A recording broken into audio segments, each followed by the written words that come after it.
some of the best transmogs that I've seen in here in a long fucking time. NA is greater than EU. Yeah, actually, this is probably one of the best NA transmog comps that we've ever had. I'll be honest. Last NA transmog competition, I thought to myself, maybe I should never go back to NA. But today, we've shown some transmogs, and we've shown that people here also don't have jobs, and they can stay at home all day and learn how to transmog even better. And today, we do the first Horde NA transmog competition of Shadowlands. Gentlemen, I'm expecting a lot out of you. I'm expecting the best of the best. Many of you guys have come in here and you put together incredibly good sets. Horde historically have performed better than Alliance have. I'll be honest. And today, we're here to test if that continues.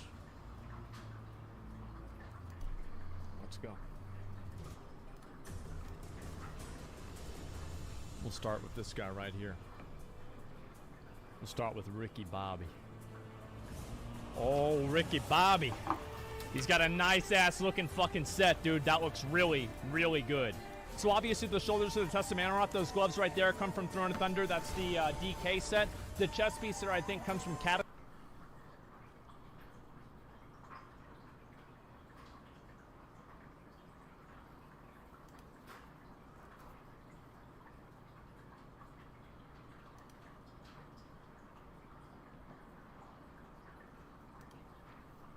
Searching for the best Canadian cannabis, weed, reefer, Mary Jane? Look no further. So there has been like a massive flipping thing that's happened overnight, and it happened a little bit after I ended my stream yesterday, I guess, is that Twitch announced layoffs for 500 staff, representing 35% of the company. So basically, like, almost like, this is pretty close to a Thanos snap. Just completely gone off of the company. And so, yeah, lay off the staff. Yeah, I wonder what that's going to be, right? Now, I'll go ahead and I'll look and see what they have to say. And, well, actually, Twitch made an update about it. Dan Clancy in a blog confirms the layoff of 500 people. Those impacted are finding out this morning. And so they didn't even know about this at all.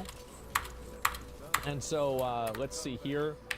This is, I guess, what he sent in a blog. I guess I'll read what he said. Today I have some incredibly different news to share. As you all know, we've worked hard over the last year to run our business as sustainably as possible.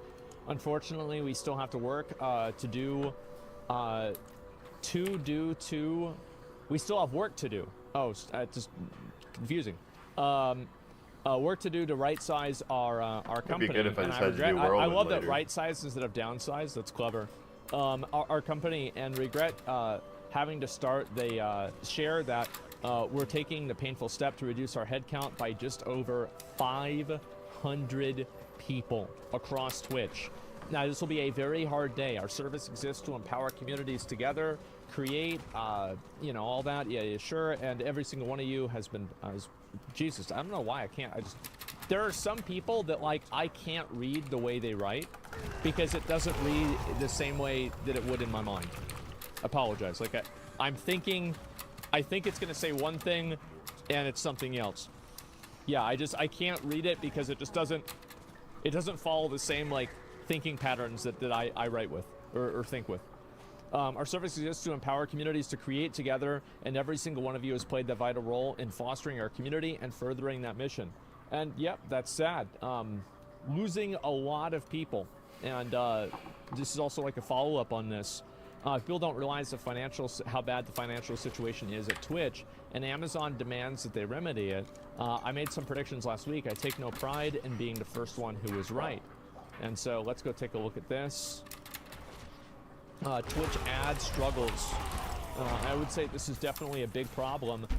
Twitch austerity. There's an urgency for Twitch to find out its financial situation. As part of the hunt for profitability, I'm expecting more cuts to Twitch's business. Sadly, that could come in the form of another round of layoffs in the first half year. They'll likely continue to hold off on hiring and allow attrition to help reduce the headcount further. So basically, a ton of people got let go from Twitch. This obviously really sucks for all the people that lost their jobs. But I mean, this is the way a lot of companies do. I mean, I feel like a lot of companies have massively overhired, or massively did overhire during COVID. And now that they're not dealing with like the same influx of growth, they realize that having 1,500 people working at a company that just streams video games and streams live streaming bullshit, that's not really as necessary. 500 is a ton. Yeah, tech is replacing a lot of the jobs too. You're right. Because look at Twitter, for example. Twitter, didn't Elon Musk fire 80% of people at Twitter? The website's still running just fine. It's totally fine. There's not any problems with the website at all. Because like that to me is like, that's the real judge. Is the website still running even after you get rid of all of these people? Well, it still is. Maybe you didn't need them, right? And that was a different case. The website is not fine. Well, I think it is. I'm sure there are things Twitter does wrong. And also, remember Meta, and this is a big thing. A lot of people might not remember this. This was last year. Meta laid off, and this is like Facebook, right? Facebook, Instagram, etc. Laid off 11,000 employees. And this, by the way, was 13% of their staff. So a smaller percentage than Twitch did. But I think this was one round of layoffs and not just the only layoffs. This might be a hot take, but I never blame a company for going linear, especially when we haven't heard terrible working conditions as a result. Laying off 500 probably saves them $25 million a year. Well, of course they're going to get rid of people who they feel like they're not making money off of them, right? It's a pretty simple decision. It's like, do we need this person to run the business? If the answer is no, then you get rid of them. And you also look, yeah, this is another thing that I was going to show too. Apparently also Amazon is removing people too. Amazon is laying off several hundred across Prime Video and Amazon MGM Studios. 700 people, additionally 500 employees, or 35% of the workforce are being let go at Amazon, live streaming on Twitch. Yeah, there it is. It's an incredibly difficult decision to make, and not one that my leadership and I don't take lightly. It's hard to say goodbye to so many talented Amazonians who have made meaningful contributions on behalf of our customers. And yeah, obviously that really sucks.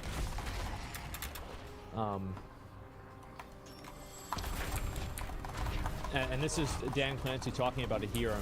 I know many of you are wondering why this is happening. Over the last year, we've been working to build a more sustainable business so that Twitch will be here for the long run. And throughout the year, we've cut costs and made many decisions to be more efficient. Unfortunately, despite these efforts, it's become clear that our organization is still meaningfully larger than it needs to be, given the size of business. Last year, we paid out over $1 billion to streamers. So while the Twitch business remains strong, for some time now, the organization has been sized upon where we optimistically expect our business to be in 3 or so more years, not where it's at today. As with many other companies in the tech space, we're now sizing our organization based on the current scale of business and conservative predictions on how we expect to grow in the future. So I think this is an incredibly reasonable thing to do. I think this is very smart, because really tech companies have been, they've always been building for the future, and the future is always higher than the past. And this is just what's happened with all of these tech companies. That's why there's so much venture capital that's for tech and for AI and stuff like that. Because these tech companies can just continuously build and making more and more money. And guess what happens? Well, people's investment money goes up, right? Obviously. But eventually that stops. Eventually that always stops. And like, you can look at what happened with Twitch, right? Let's look at it ourselves. And this is going to give us some insight into, like, obviously this is third party, it's not perfect, but we're just going to go ahead and look at it anyway. And so if we look at the amount of people that are on Twitch, like from 2013 here all the way up to 2021, like, look.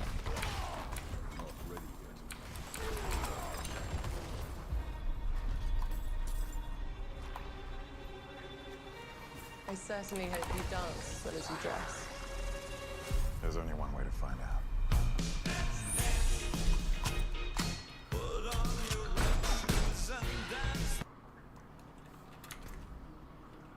Like, if you take this graph and you draw a line, that line is like this. And it has gone up pretty much every single quarter almost. Not every single one. You can see obviously there's some dips and everything, but for the most part the company has grown rapidly. And then guess what happens? Well, after COVID, and look, like Twitch is doing amazing. Twitch is doing great, but it's not growing at this like 20% growth curve that it was at all of this time. You see what I'm saying? And it's not really even stagnating. Yeah, I would say that it's maturing. Like it's reached a degree of market saturation that a lot of the people that would go to Twitch already are here. It's the same thing with Facebook, is that Facebook, like there's like every 1 in 7 people in the world has Facebook. Well, eventually you run out of people that exist in the world to advertise to. Twitch has been in decline for years now. I would argue that I don't think that's really true.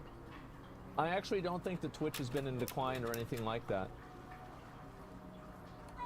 Yeah, I don't think Twitch is doing like amazing, but it's not in decline at all. It's retained a lot of its business from COVID. Like, yes, it's gone down, but, you know, bearing in mind, like, the astronomical effect that, like, COVID had, I feel like Twitch hasn't really lost that many people, comparatively. And also, look at this one right here. The most recent one what is it, is higher than it's been almost for a whole year. When you take into account how many big streamers have also left, well, to be fair, a lot of big streamers haven't really left. They're just going to another website and streaming on Twitch as well. Like, XQC didn't really leave Twitch. The only person who's really not on Twitch anymore, I would say, well, there's Destiny, and there's Aiden Ross. Aiden Ross isn't on Twitch anymore at all. Destiny isn't on Twitch anymore at all. Ludwig said that he would do after Disrespect really had much of a decision. Yeah. Did Nick Merckx completely leave Twitch? Did he? He did. Okay, well, good for him. Hopefully they paid him a lot of money. And Tim the Tatman, would you say Kai brought Twitch to a much bigger market? I think that Kai definitely did. I mean, it's not even a question. Like Kai, Your Rage, Aiden Ross, there's like one person, Bruce. Like all of the W streamers, like those guys, like they brought in an audience of people who weren't native Twitch viewers, because like, you know, these guys don't even know what Twitch is. They're just watching Aiden Ross, or they're watching Kai or something like that. So, you know, Bruce, I mean, you can not like Bruce all you want, but like the fact is, like, Bruce had a big community, right? I haven't really, I'm not usually really looking a whole lot recently. I'm not sure how his streams are doing now, but like he had a very big community, and he brought a lot of people onto the website, and he brought them from places that weren't already there. What's the W community, bro? It's just like basically a lot of like I feel like it's just basically younger guys, like, because people are like, oh, it's black people, right? I don't think it's really that simple. To be totally honest with you guys, I really don't think it's that simple. I think it's that the majority of content creators on Twitch make content for people that are 28 plus. I think that Twitch in general has aged up a lot, and there aren't really that many streamers, or before Aiden Ross, let's say, there weren't really a lot of streamers that were making content for 17-year-olds. And I'm not shitting on that at all, because Aiden Ross was 21. He's 20. Like, of course he's going to make content for 17-year-olds. He was 17 like a few years ago. So, of course it makes sense. So, yeah. And so now that, like, obviously, like, you know, you have new guys that are making content for younger audiences, you're going to bring in that younger audience. And that younger audience is new. And so that's different. I'm probably on the younger side of your audience. I'm 24. Oh yeah, no, I'm not saying that there aren't. There's people of all ages around, but just in a general sense, I think that Twitch hasn't really been hurt that much from COVID recession. I actually don't think so at all. But the truth is that a lot of other companies have, like Meta, that I just showed you guys, and that's normal. Also, what did those 500 staff do? Because whenever you're looking at 500 staff, like, so basically, and this is like not 100% accurate, but I'm just gonna kind of go ahead and do it anyway. And so, whenever you do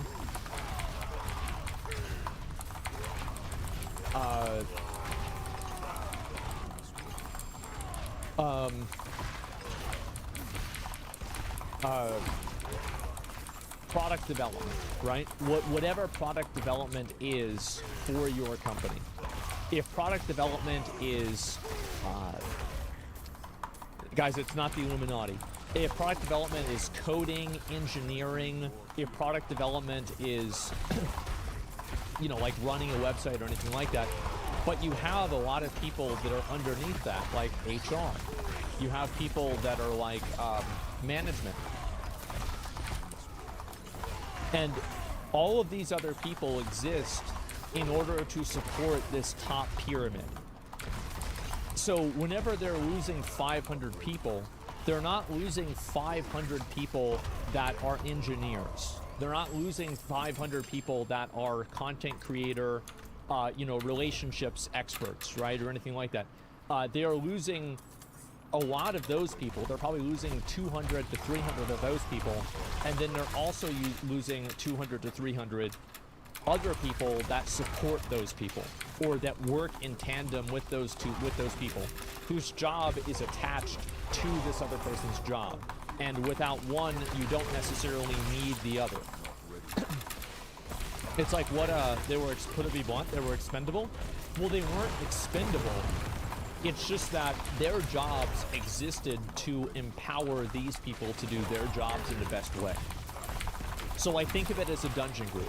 Okay, yeah, this is perfect. Okay, so basically, let's say you have a 20-man raid, okay? You have a 20-man raid, and you have 4 healers for the 20-man raid, right? Well, let's say you need to drop 5 DPS.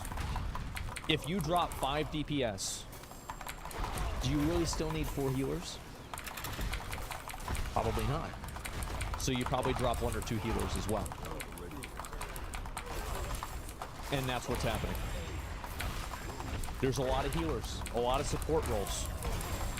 And there it is. Might be interested in this, English Voice Actor Union. Yeah, I saw that. I'd have to, like, I haven't talked about that yet because I don't really know a lot about it. I think you're arguing here from ignorance. Lots of talented engineers being laid off. Well, of course there are talented engineers being laid off. Absolutely they are. 100%. But what I'm saying is that it's not 500 talented engineers. It's probably 200 to 300 talented engineers, and then 200 to 300 also talented HR management people. 200 to 300 maybe janitorial people.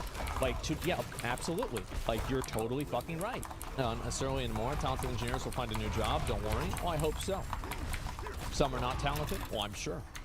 Yeah, I'm sure some of them are bad at their job. I mean, just the same as any other job, right? Flesh out the example, going from a 40-man raid to a 20-man raid, you have to not just cut the DPS, but also tanks and healers too.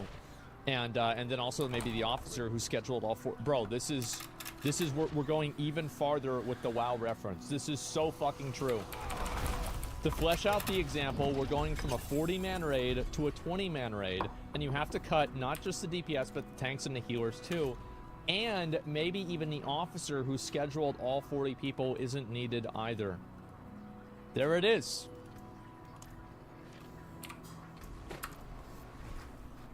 And that's what happens with things like this. People focus on just the devs and engineers without considering the rest of the personnel needed to run everything else in the company. Yeah, absolutely. If they had talent, why couldn't Dan find a use for them in their business model?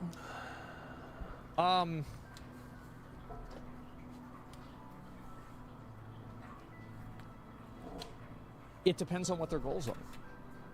So, like, maybe their goal isn't to, like, let's say there was somebody who is extremely talented at making a UI, but they feel like they don't need another UI designer because they already have 7 of them. And also, like, you can't just continuously build for growth. If you expect to grow 20% every year, eventually one year you won't grow 20%, but you're still hiring as if you will. So I think that's the big difference here. You only have room for so many cooks in a kitchen. Yeah, exactly. Which isn't profitable, done. No, it's hard to say. But yeah, it looks like Amazon is also removing people from Amazon Prime and Prime Video, which makes sense. I mean, let's be honest. Well, I mean, The Boys is Amazon Prime, right? Is that Prime? I don't remember exactly. Yeah, people love that show. That show's really popular. but also it has Rings of Power. And didn't they invest like $1 billion into Rings of Power? Yeah, they invested a tremendous amount of money into it. And guess what happened? Well, everybody hated the show. So that's what happens, is that, and Wheel of Time, yeah, people didn't like Wheel of Time either, as far as I know.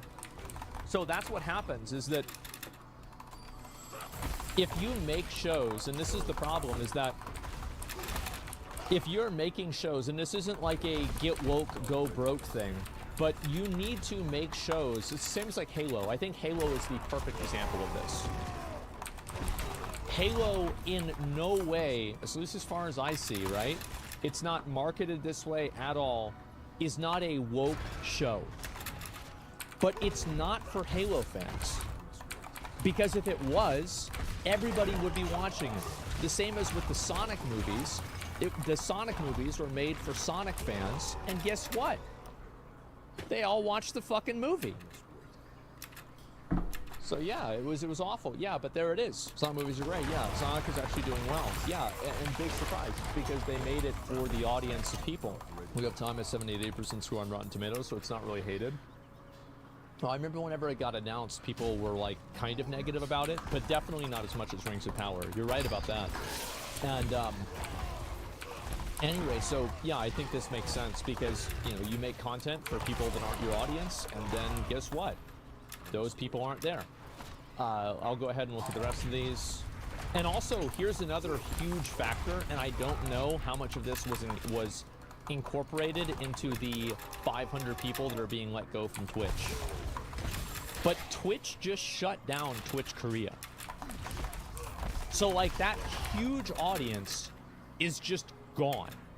Now there are still going to be some streamers that are from Korea that stream on Twitch, but it's not going to be officially supported. Oh yeah, exactly, right? So these things happen, and there's a consequence for these things. Like there's people who are supposed to, like, for example, accounting. Let's say for every 10 partners, you need one accounting person or one person working in financial services. Well, let's say you lose 1,000 partners. Wow. Do you need to get rid of 100 people? Maybe. Right size, fuck that word. Oh no, I think that's a good decision. I feel like the only problem that people have with jobs nowadays is the fact that they need to work at a job to make money. I think that a company should try to exist in a lean and productive state. And the reason why people are angry at jobs or companies for letting people go, and healthcare, what? No. Go ahead and let me explain this, right? The reason why people are angry about it is because of the money. It's obviously the money. Because a lot of you guys, how many of you guys, you don't buy a really big car because the gas mileage for the really big car is too much? Oh, I'd buy an Escalade, they're really cool, but they only get 7 miles to the gallon. Of course. But like if you had 6 kids, you might be buying one of those big cars. But if you don't have 6 kids, you're not going to buy an expensive car. Or a big car, a big car. So everybody practices downsizing in their own life all the time. And I think that companies should do it too. It's always sad whenever people lose their jobs, but just because people lose their jobs, that's not a very good argument in my mind to say that companies shouldn't be able to hire and remove people as they see fit. It hasn't changed in years. I feel like I live in a completely different income bracket. Yeah, because you do. That's it. Lean and productive doesn't mean you work with Jack Welch style of management, which has taken over NBA education. It demands constant upwards profitability, even after the destruction of the company.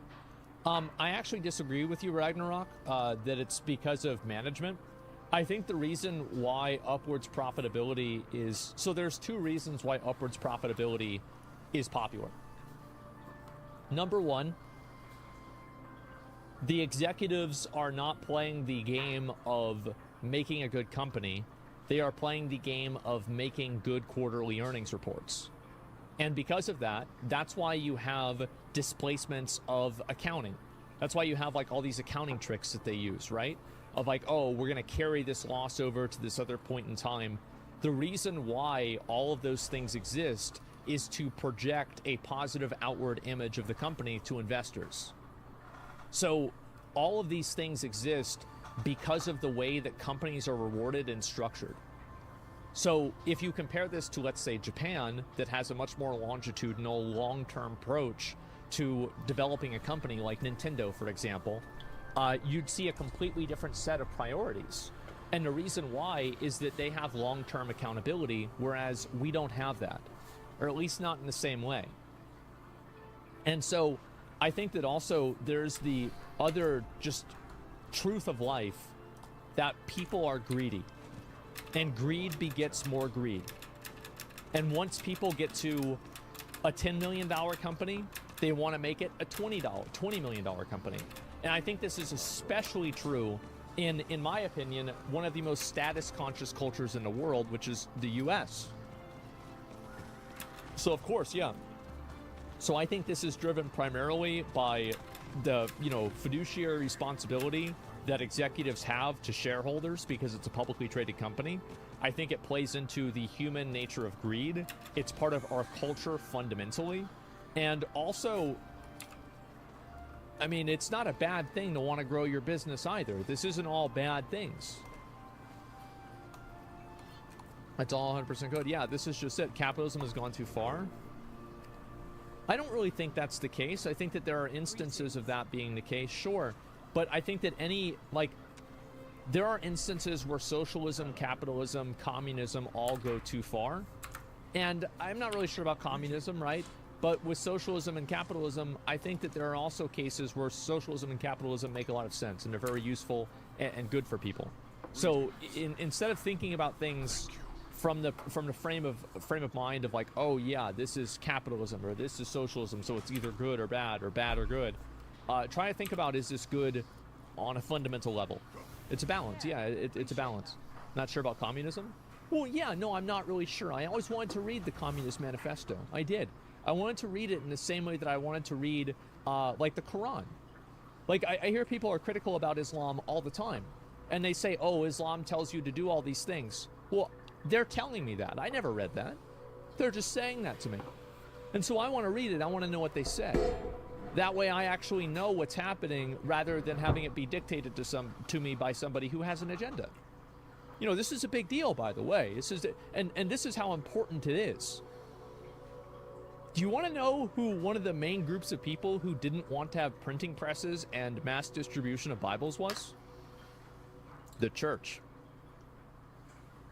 Because if they're the ones that can read the Bible, they have a monopoly on God. So, think about that. And so that's why I wanted to read the Communist Manifesto. Not because I'm a big communist or anything like that, but I want to see what this guy said.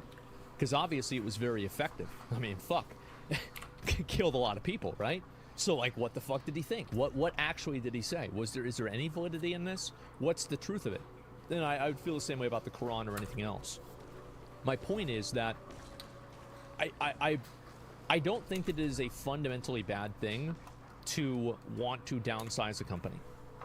It's not a fundamentally bad thing to want to run a lean operation where you are functioning at maximum efficiency.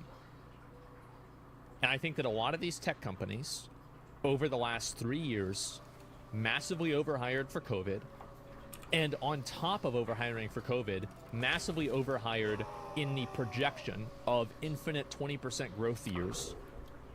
That finally stopped, and now they have to mature as a company. They're not stagnating, they're maturing. The same as Meta is, the same as Twitch is, Amazon Video, because Amazon Video is another new industry whenever you really think about it. How many years has there been like movie industry, like these like streaming movie industries like Netflix and Amazon Video and stuff like that, like Peacock? All of this is very, very new. And in the process of it being so new, people are making like tremendous like decisions. They're like, okay, is this going to be a $1 trillion market cap or a $100 million market cap or a $100 billion market cap? Like, what is the scale of this business? And they're figuring that out at the same time that everybody else is, because everybody gets to decide how big that business really is. So that's what I think. It's sad that all the people at Twitch lost their jobs, but this is the natural order of things. Now, I think that really the truth is, it will be determined whether it was a good decision or not to get rid of them in the coming years to see how Twitch evolves. Think about Bezos' interview on Lux's podcast? Yeah, definitely. I hope you don't watch that. Quran is not the only scripture of Islam. Yeah, the Bhagavad Gita, is that the name? Sorry, I'm probably completely mispronouncing that. Is also like a supplementary text as well, right? That's Hindu? Oh, I'm an idiot. Yeah. I forgot. As I said, but I know that there are other the Hadith. Is that it? Yeah. Well, either way, like it what the name is kind of irrelevant in a way, right? I'm not trying to be rude here, but it's kind of irrelevant. Like you can see kind of what my point is. The problem is, it seems like upper management does not seem to pay any price for misplanning their workplace demand. That's not true in this circumstance, because a lot of executives at Twitch also left. There was one executive that we worked with a lot. I remember, I guess I can say, I remember her, right? It was a woman. And she was awesome. I thought she was great. Like, I didn't know what the fuck to expect, right? Because I'm like, oh, I'm going to meet this fucking person, you know, this like executive woman at Twitch. Like, you know, what's this going to be? Bro, she was fucking cool. Like, I was like, I didn't even know what to think. I was kind of in shock. I remember I like met her at the like a party I went to, right? It was like not a party, like a business mixer that I went to like last year, and I was really shocked by it. And she's gone. That's why she's out. I mean, I don't know about that, man. Yeah, I'm not sure. And so, do you think Twitch pays streamers too much money? Does Twitch pay streamers too much money?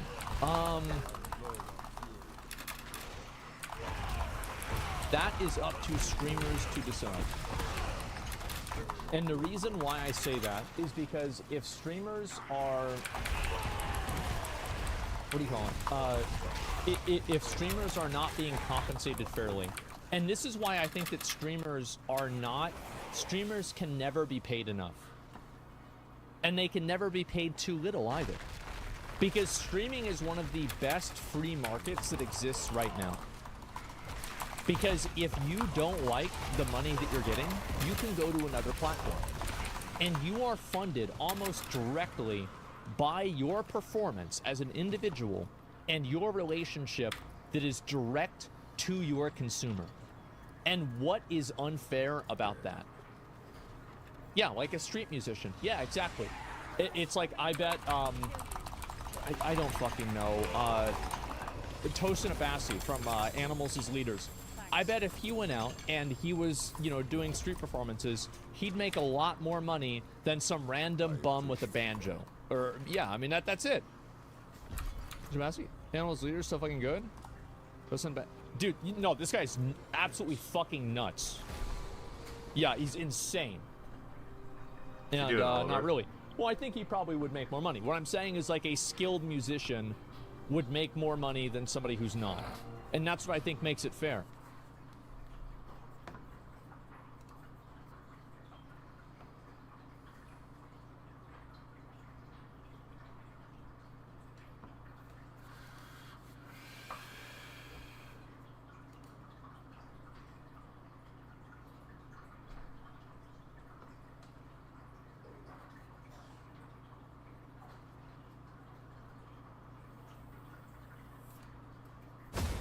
They killed my dog.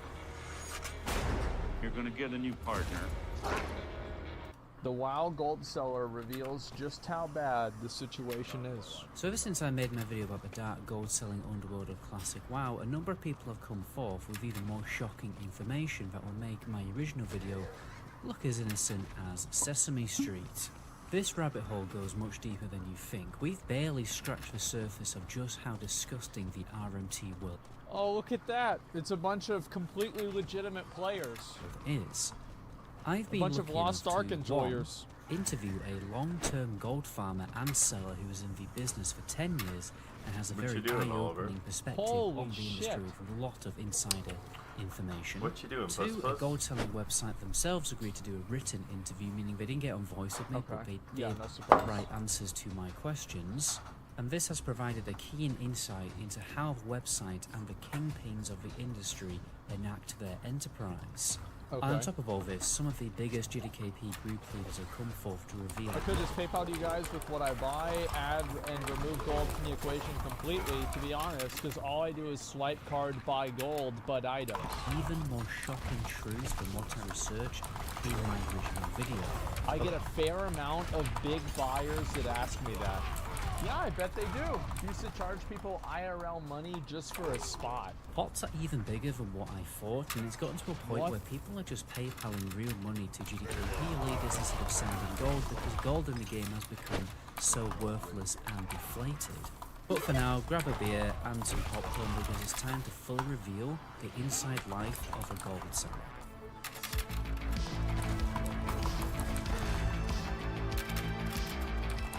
The most interesting part of interviewing a gold seller was learning about how the hustle has evolved over time. Red Mage, who agreed to do the interview with me, started gold selling in the original Burning Pacific expansion. Jesus, bro, this guy's been doing it for 15 fucking years.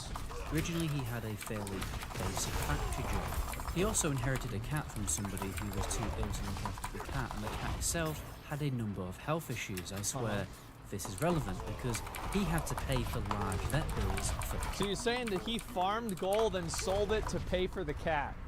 cat. So he decided to turn to farming gold on his paladin and then selling it for real money to cover the costs. Oh my But yeah, god. that's basically how I got my start, is to cover a significant medical expense for an animal. Roughly Okay. after the first payment deposited, my brother looked at it and he's like, how did you pull, $420 something in less than a week? And I'm like, Yeah, true. oh, I just farmed a whole bunch of gold on my paladin. And he's like, why are you not doing that as a job instead of working at that awful factory? But he Very good fucking question. quickly realized that he could actually make more in real life money selling Yeah. wild gold than working his day job. Exactly. $427 in under a week for farming a little gold and WoW on a single character isn't a bad amount of money if you think about it. Originally, all he had to do was farm RFD for blue gear, then disenchant it for radiant shards. Yep, it's because Razorfin Downs would give you small radiant shards. I remember I did this myself. And people would buy small radiant shards because they were used for fiery enchant. Today, gold was much more expensive than it is now, very similar to the original classic WoW. The gold was pricey. I know of a few people who farm gold got over like 10 grand and went and bought a car. Oh There my was god. the old Razorfen Down dungeon. I could run the entire thing in about 6 minutes on the paladin, kill off all the enemies, and walk out with between 5 and 8 radiant shards. Yep. And on the hour basis at the beginning, Yeah, I did this exact same farm to get my my epic mount. Crusade that came out to a little over $22 an hour. So back in TBC, you could $22 an hour? Holy shit. $22 per hour. Adjust that for inflation, that's $32 per hour. That's just on Jesus. one character. He moved on to better farms and never actually used a bot to farm gold. He's been doing this for 10 years without getting banned. His theory is because that he played the game like a normal player and only sold a portion of his gold. That's the reason why he didn't look as dodgy to Blizzard and they didn't ban him. Yeah, it makes sense. Originally, he sold his gold to a website called MMO Pin. At first, I went through a company called MMO Pin, MMO Pin, I think it was called. It was a small company that was actually centralized here in the U.S. Really? It was run by a grandmother and her grandson that lived in Montana. I was selling them gold for about $22 per thousand. And, What the fuck? Okay. and they were selling it for about 25 per day. Then he moved on to websites like OGE, then OGEX when they rebranded. Now, MMOPin also had a contributor system. The more gold you farmed, the more points you got on the website. Then you could actually redeem that to buy actual game keys. That's smart. There was also a forum and group chats where people collaborated their strategies on gold farming. The farmers were largely from South Vietnam. These were the Giga Chad farmers who knew all the best strategies to farm gold in the game. Because back in these days, you couldn't just find all the information out on YouTube. The more important Yeah, part. back then people would have to like pay for guides and stuff like that too. It was like a totally different thing because like people couldn't make money on YouTube naturally, so they had to like paywall stuff to like make money doing it. that was the contributor forum, helped people find different kinds of gold farms to help out with their current situation, chats, group farms. I did farm with a lot of people from not Taiwan, South Vietnam, I believe it was. Barely spoke any licks of English, but those guys were just fantastic. By the way, guys, this video has been an immense Well, yeah, I amount bet. I mean, for them, this is like the best job they've ever had, because like the economy over there in some of those countries is fucking awful. of work. It's taken me a good month to finally get this video completed, so I would really appreciate it if you did subscribe to the channel. I also like to give back to people who do subscribe to the channel, so if you want to know how to remaster the graphics in Classic WoW for the Hardcore WoW launch with a really clean UI also, or you want a spreadsheet with the best weak horrors and add-ons for parsing for every single class raiding in Wrath of Lich King Classic, then all you have to do is check out the description of my subscriber-only trailer. We then went to talk about how much gold he was making at his absolute peak and what the value was. It depended on expansion. During Wrath of Lich King, I moved around 300,000 gold per month. At about Jesus, bro, that's more than the gold cap. Holy shit! about between $20 and $23 per thousand. So about between, you know, I would say between $2,000 to $4,500 per month, depending. $2,000 to $4,000 a month back in Wrath? That's actually pretty good. When I moved it and who I moved it with. Holy So shit. again, adjusted for inflation, this is $3,000 to $6,000 per month. Oh my god. We also began to talk about how the value of gold began to deflate massively towards the end of Wrath of the Lich King. This was largely because more and more people at Red Mage were getting in on the hustle and selling gold, and therefore the gold had to keep on getting undercut. It actually deflated to $15 per 1,000 gold at the end of Wrath, and by the end of Cataclysm it was $7, and then by the time WoD turned up, you were lucky to actually get $1.50 per hour of farming gold. Yep, that doesn't make it doesn't surprise me. It makes sense. Back then, because you had the garrisons printing all the gold, that's what it was. So it's like, how are you gonna get people to pay for that if you can just get it for free? I mean, fuck. Yeah, I mean, I think that makes a lot of sense. But there was another problem in the gold selling world that was making the gold so cheap. And it's interesting to see how gold farming and selling has evolved because of this practice. Obviously, I'm talking about botting. Oh gosh! Oh my gosh! Come on! Oh my gosh! Oh gosh! I mean, what is that? Oh yeah. Well, I guess that's true too. Yeah. It's like, you got to think back in the day. Oh, Marquis Dragon. Holy fuck. Who remembers this guy? Yeah, this guy had all the botting guides, the cheating guides to like every game that came out in 2005. Holy shit.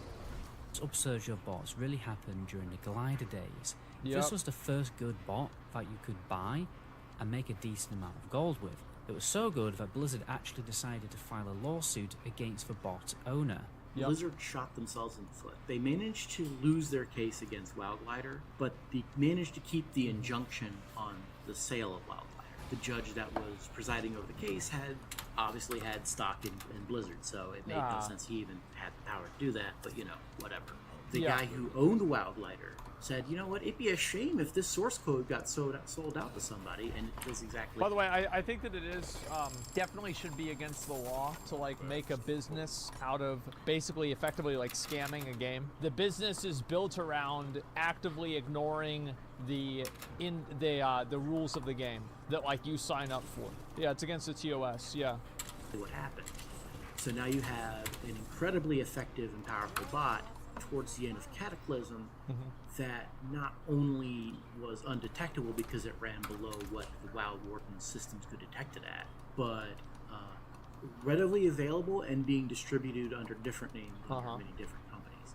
So Blizzard once again boomeranged themselves in the face. They cut off the head of a Hydra and more heads grew in its place in the form of more bot companies. When Glider started, I think that this probably would have happened no matter what, just because people would want to bot because it's easier than playing the game. around 20k users, but by the end of the court case, they had way over 100,000. So the court really didn't achieve anything apart from growing the World of Warcraft botting scene. Glider was incredibly difficult to detect because it worked underneath Blizzard's warden system. Now, Blizzard's warden system works like this. If your account gets suspected of botting, it will randomly download itself secretly while you are playing the game.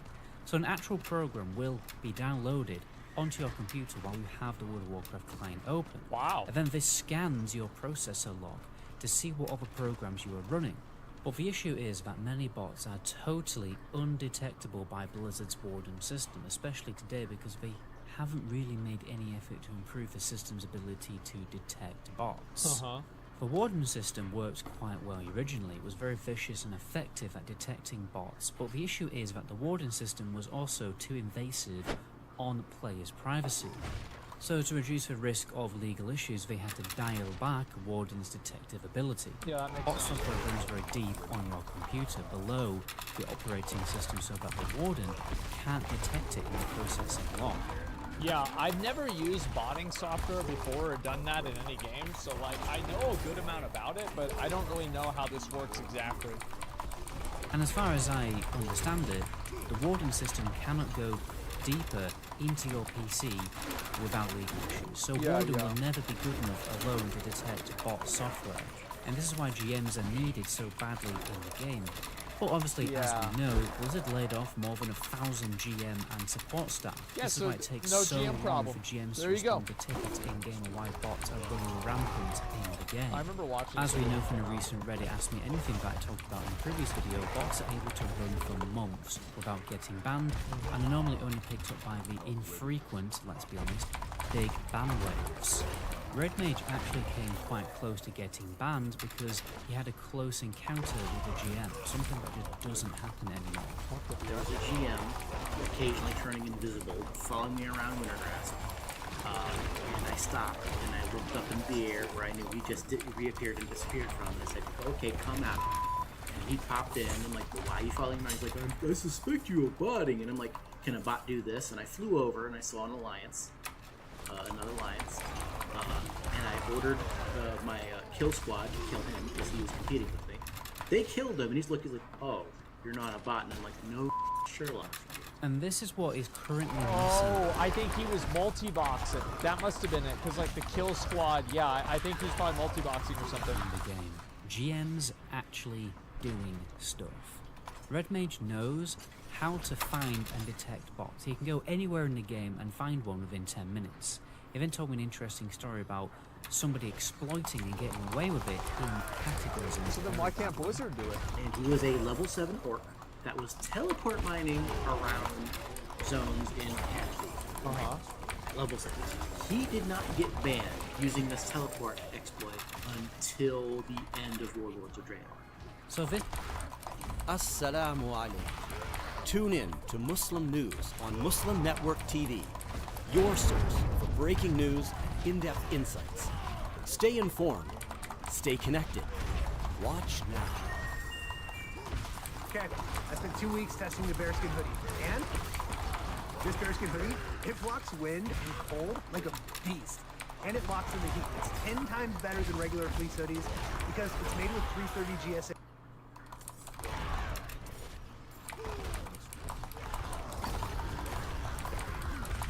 Oh my god! guy was teleporting between mining nodes for about 5 years and didn't even get banned.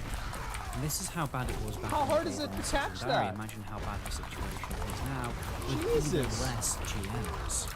We also know that the PvP scene in Wrath Lich King Classic is totally corrupted with hacking tools and gun trading, and nothing is being done about it. We'll make an exclusive episode about that in the future also. Yeah, apparently Wrath of the Lich King is full of cheaters. I don't know exactly why or how this happened, but it's extremely popular. One question people are wondering is how do people avoid getting banned by selling and buying gold? Well, to be honest, it's actually very simple. There's a reason why Red Mage sold gold for 10 years without getting banned. One, you do it smartly. You don't trade a truckload of gold on a low-level character at 2 o'clock in the afternoon. Secondly, you do it on a high-level character, so it actually looks like It's a a genuine trade, yeah. transaction of gold. 3, as I've mentioned, you can get a guild bank to effectively launder the gold. Oh yeah, you invite somebody to the guild bank, set their withdrawal amount to the amount that they bought or something like that, or put that amount of gold in the bank and then have them withdraw it, yeah. Funny how this worked 15 years ago. Still work 15 years, they still haven't figured this out. And it still works today. The last option is to trade items of value to then sell in the auction house. This is the most safe way, but obviously there's a risk of not being able to sell the items or the price adjusting, but what normally people would do is any gold that they didn't make by selling the items cheaper, they would just send at a later date. Right. Holy shit. One thing I've been personally very curious about is how these gold sellers stay on the right side of the law when it comes to paying the tax man. The tax? Dude, the government doesn't care about this. People that sell drugs pay taxes. Like, as long as you give them their money, they're not going to care. And is it even against the law? Well, just from doing some basic research, it isn't actually against the law to sell in-game currency in a video game. So Red Mage was able to just set himself up as a self-employed person, do a self-assessment form, and you're good to go as long as you pay your taxes. Some people, however, decided not to do this. So and that's the issue, right? Is a lot of the people that do this kind of stuff never actually pay taxes on it. Strategy is to make a fake company and set up this company in a different country where the US can't legally operate. Oh yeah. If you think about it, it's probably very difficult for the tax man to tax a gold seller. They are selling a digital product, it doesn't actually have a physical form, and on top of this, it's in a virtual make-up-believe world. Secondly, the world is run by boomers who struggle to even understand what World of Warcraft is. Yeah, they're never going to figure this out ever. A good real-life example of this from my personal life is when I have to write what I do for a living when getting car insurance. Strangely enough, YouTuber or content creator isn't in the database. The company that Red Mage originally sold gold to got into a lot of trouble for evading tax by making a shell company. Shell companies? Oh, absolutely. MMO Pin got, the first company I worked with, they got in trouble with both the IRS and the Federal Trade Commission for doing such a thing. Jesus. They created a shell company in, I believe it was South Vietnam, to offload most of their sales to them. They got busted for it because they were operating in Montana, and they had a situation where both the IRS got on their and then the Federal Trade Commission got a raid of their servers in the U.S. that were, maintaining their website. Bro, these guys got fucking swatted over this? Oh my god. Look at this. This is crazy. Right, and the FBI within, is involved. A week. Look at this. Despite their backup, within a week, that company was entirely gone.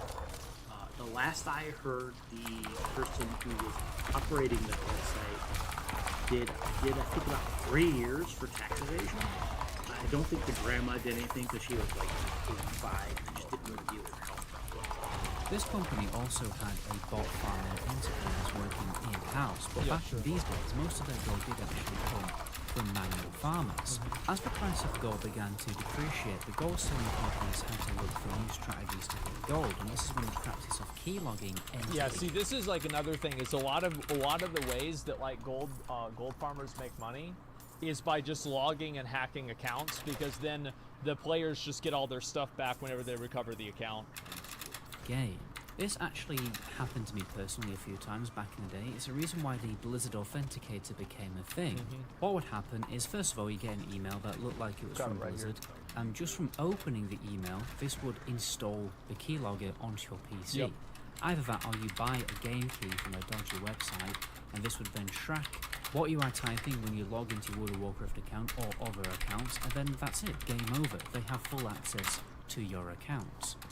A certain point after the gold started hitting down about the $5 mark per 1,000, a lot of companies started realizing it's much easier just to go fishing and see who they can catch and loot their account for everything they're worth, than it was to, you know, just have some regular dude with a desk job farming gold and all that. And the thing is also, like, a lot of the people that this happens to, they just recover their account and they get everything back. It's not even an issue. That happened to you? Holy shit. Was absolutely a problem. It still is a problem to this day, although the botting is more of an issue than just flat theft. Although Red Mage didn't actually bot himself, he had many contacts in the industry who did on a large scale. Pretty much from the dawn of time, you've always been able to run a bot consistently for 2 to 3 months before you get banned. Now, yeah, I'm not surprised about that. Red Mage's theory on this is that Blizzard have always done this intentionally to farm a little sub-money on top of the money needed to buy the game, and furthermore to increase the amount of money that they can make in the future with the WoW token. I mean, the thing is, that could be true. I mean, I can't imagine, like, I mean, it's, fuck. I mean, it's Blizzard, so who knows? To confirm my theory that gold farming companies will reverse engineer the bots that you can find online with their own software engineering staff, and therefore no longer have to pay the monthly fee for the bots on other websites. It's pretty simple basically. They can employ a freelance software engineer to reverse engineer the bot, and there you go, they have their own bot that they can operate in-house without any fees. Towards the end of the interview, we talked about retail WoW and how the WoW token in the long term has changed the gold selling scene. Has it truly reduced and... Oh my god, look at all that stuff! Holy shit! All diligent farmers. Really reduced and ruined the RMT process like Blizzard claims it does? Well, to nobody's surprise, it hasn't. Okay, not only can you actually now buy game time cheaper by purchasing WoW Gold on third-party websites than buying a WoW token to effectively play the game for half the price, it's also severely reduced the real money value of gold. Yeah. Now 300,000 gold costs $11 on retail WoW. That's a lot of cheddar for such a small amount of real money. Yep. And it's the direction that Wrath of Lich King Classic is now heading because they've got the WoW token in the game. All that really needs to happen is the gold sellers now have to undercut the WoW token, and therefore they have to run more bots on their PC to continue making the same amount of profits. And now with virtual machines, this honestly just isn't a problem for gold sellers at all. Yeah, it's also because, like, running the game isn't that hard, right? Because, like, it's fucking RuneScape or World of Warcraft. So you can run, I don't know, probably like 10 virtual machines on one game. On one computer. Just have to make a few changes to increase the amount of gold they are farming.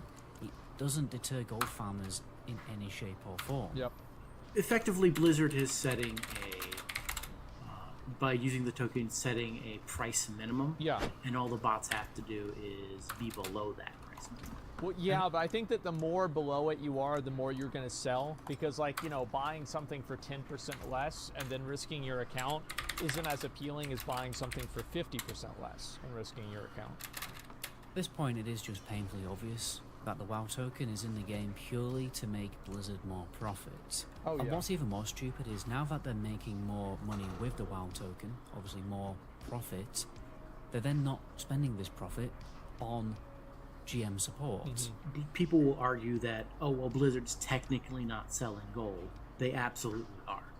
There's no way for a player or a person to track if they're putting tokens up there themselves. We don't know the algorithm it uses to calculate. So this dude thinks that they're selling the WoW tokens. Blizzard is the one that's making the WoW tokens. I kind of don't think so, but who knows? Price, who knows? Do not know a lot of factors in how that's operating. Alright guys, so this is the easy ritual that's helped my grandma drop close to 72 pounds since April of this year. She's been keeping it to herself for some time now to see if it worked, but when she started dropping up to 11 pounds...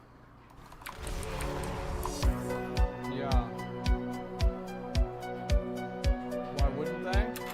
I feel like they'd get leaked. So I don't know about you guys, but it really feels to me like Blizzard barely care about fixing RMT issues in the game. My theory is that they dedicate a very small budget for game master support, especially there's like one guy for Wrath Classic.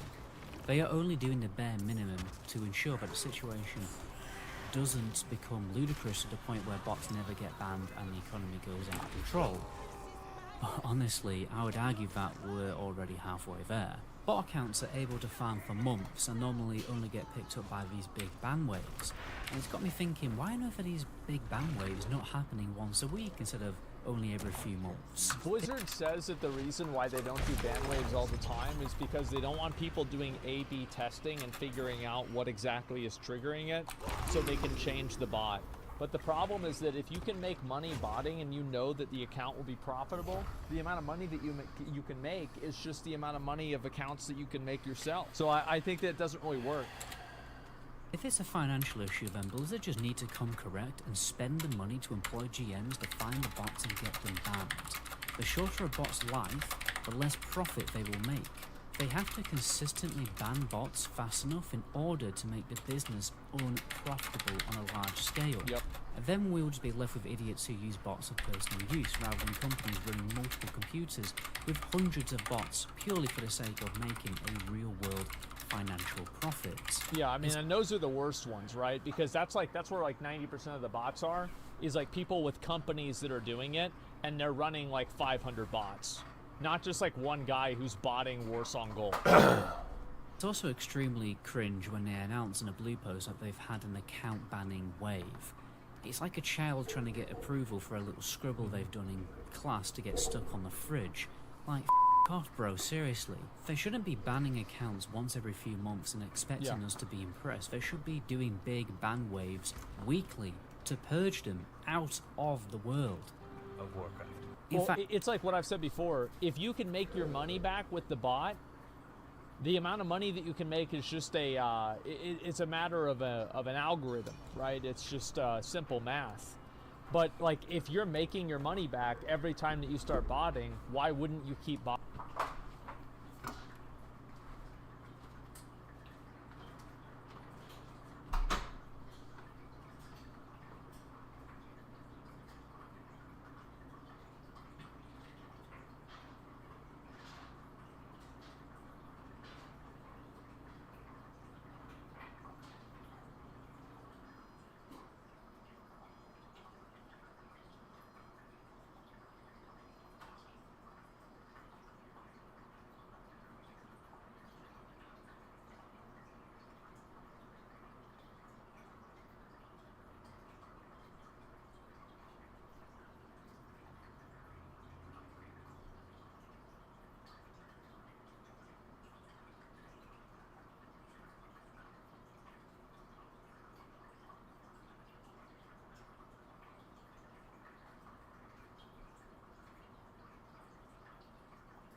body. I don't think a bot should be able to function for longer than a few days without getting banned. They do these blue posts to get a pat on the back from us, but honestly, it's more of an embarrassment for them, because they make themselves look like clowns. Look at them all. Fair enough, their warden system does seem to have a limitation due to its legal issues, but I'm going to remind you of a little story that I've talked about on the channel before when I played a community Pokemon MMO. Now, I was botting in this game. Alright, Smart. I admit it, get your pitchforks out. What I was trying to do is farm EP values on the little Paris Pokemon in Mount Moon. In fact, I wasn't even botting. I was actually just using Razor Synapse macros. And after doing this for about 20 minutes, I was automatically flagged for botting and had to type in a captcha to verify that I was human. I don't see why Blizzard can't do something similar. Why can't they develop some kind of AI software that detects when you're doing something sus in-game? For example, a player these days very likely won't instance farm the same dungeon over and over longer than 2 hours. In fact, I wouldn't be surprised if less than... It's because they don't give a shit, that's why. Of course they can figure out all the people that are big in Botanica that are botting. Like, how is it that the players know where the bots are? Everybody on YouTube knows where all the bots are. Everybody on Twitch knows where all the bots are. Everybody knows where the bots are except for Blizzard. Come on!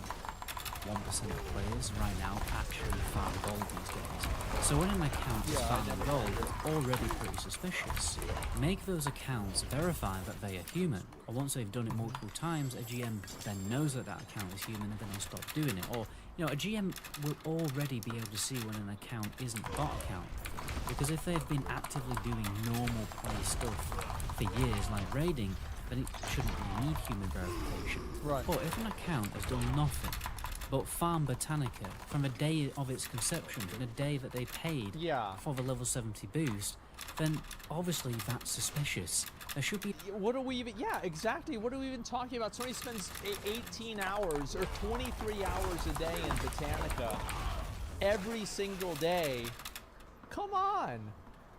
A way of automatically detecting whether an account has done nothing but farm golds. Golds? I don't know why I said that. Yeah.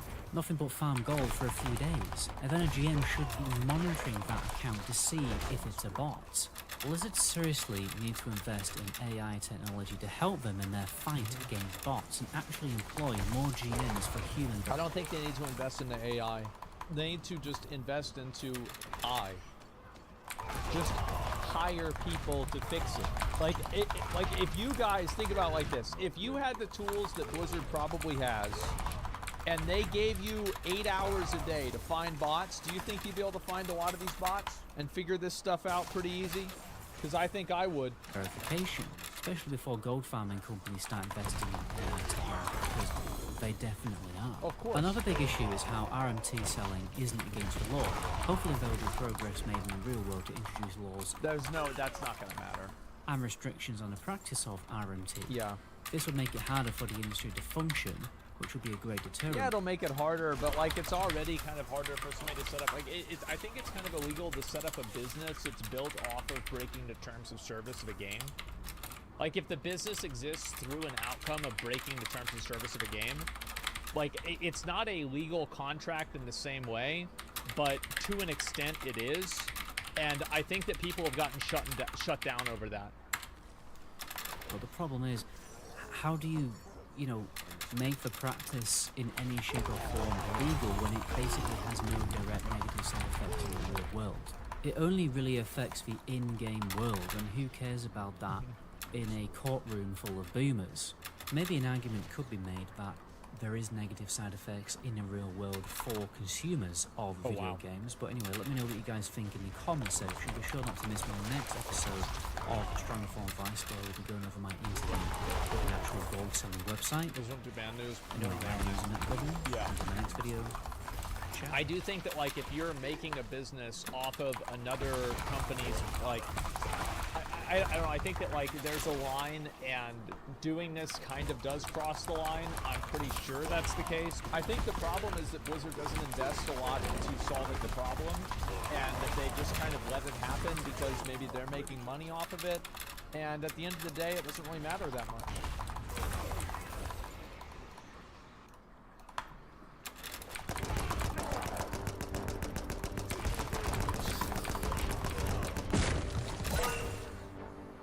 The gold selling Underworld for Classic WoW is worse than I think. Oh no. GDKPs, gold sellers, and gossip. The streets of Azeroth are riddled with the world's worst criminals, con artists, and illegal contraband. But just how far does this nefarious underworld go? How far has this sinister plague infected itself into the World of Warcraft community? Well, it is much more than you think. The systematic exploitation by the means of illicit practices that act blatantly against terms of service has near destroyed entire server economies. The World of Warcraft is now a world war. 10 gold for 1 potion of speed? What the fuck? By mafia, merciless gold exploiters. It has changed the game forever. And now with the WoW token in the game, the scene is even worse. Oh yeah. Join me as I go undercover into this underworld to expose the true dark, unchecked side of the classic WoW community.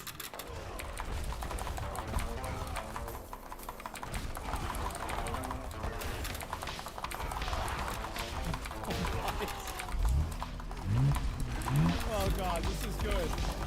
I like it. Okay. Turn up, please freezing. The streets of shame. Those are all the streets in WoW. The GDKP is a loot system with a very simple concept. It stands for Gold Dragon Kill Points, and evolved from the DKP system. Instead of bidding points that you've earned in your guild, you bid gold for certain gear pieces. All the gold then pulls together into a pot that gets shared between every raid member. I love GDKP. This concept has been around for much longer than most people think. Oh yeah. Since there were in fact GDKP runs in the fucking Chinese started doing this in BC. And in my server it didn't really come along until Wrath. EverQuest before WoW was even released, and it has been very popular in the Korean MMO scene for a long time. In Classic WoW, it became much more popular and standardized towards the end of Classic between Blackwing Lair and Naxxramas. Because at first, the reputation of the GDKP had a bad smell about it.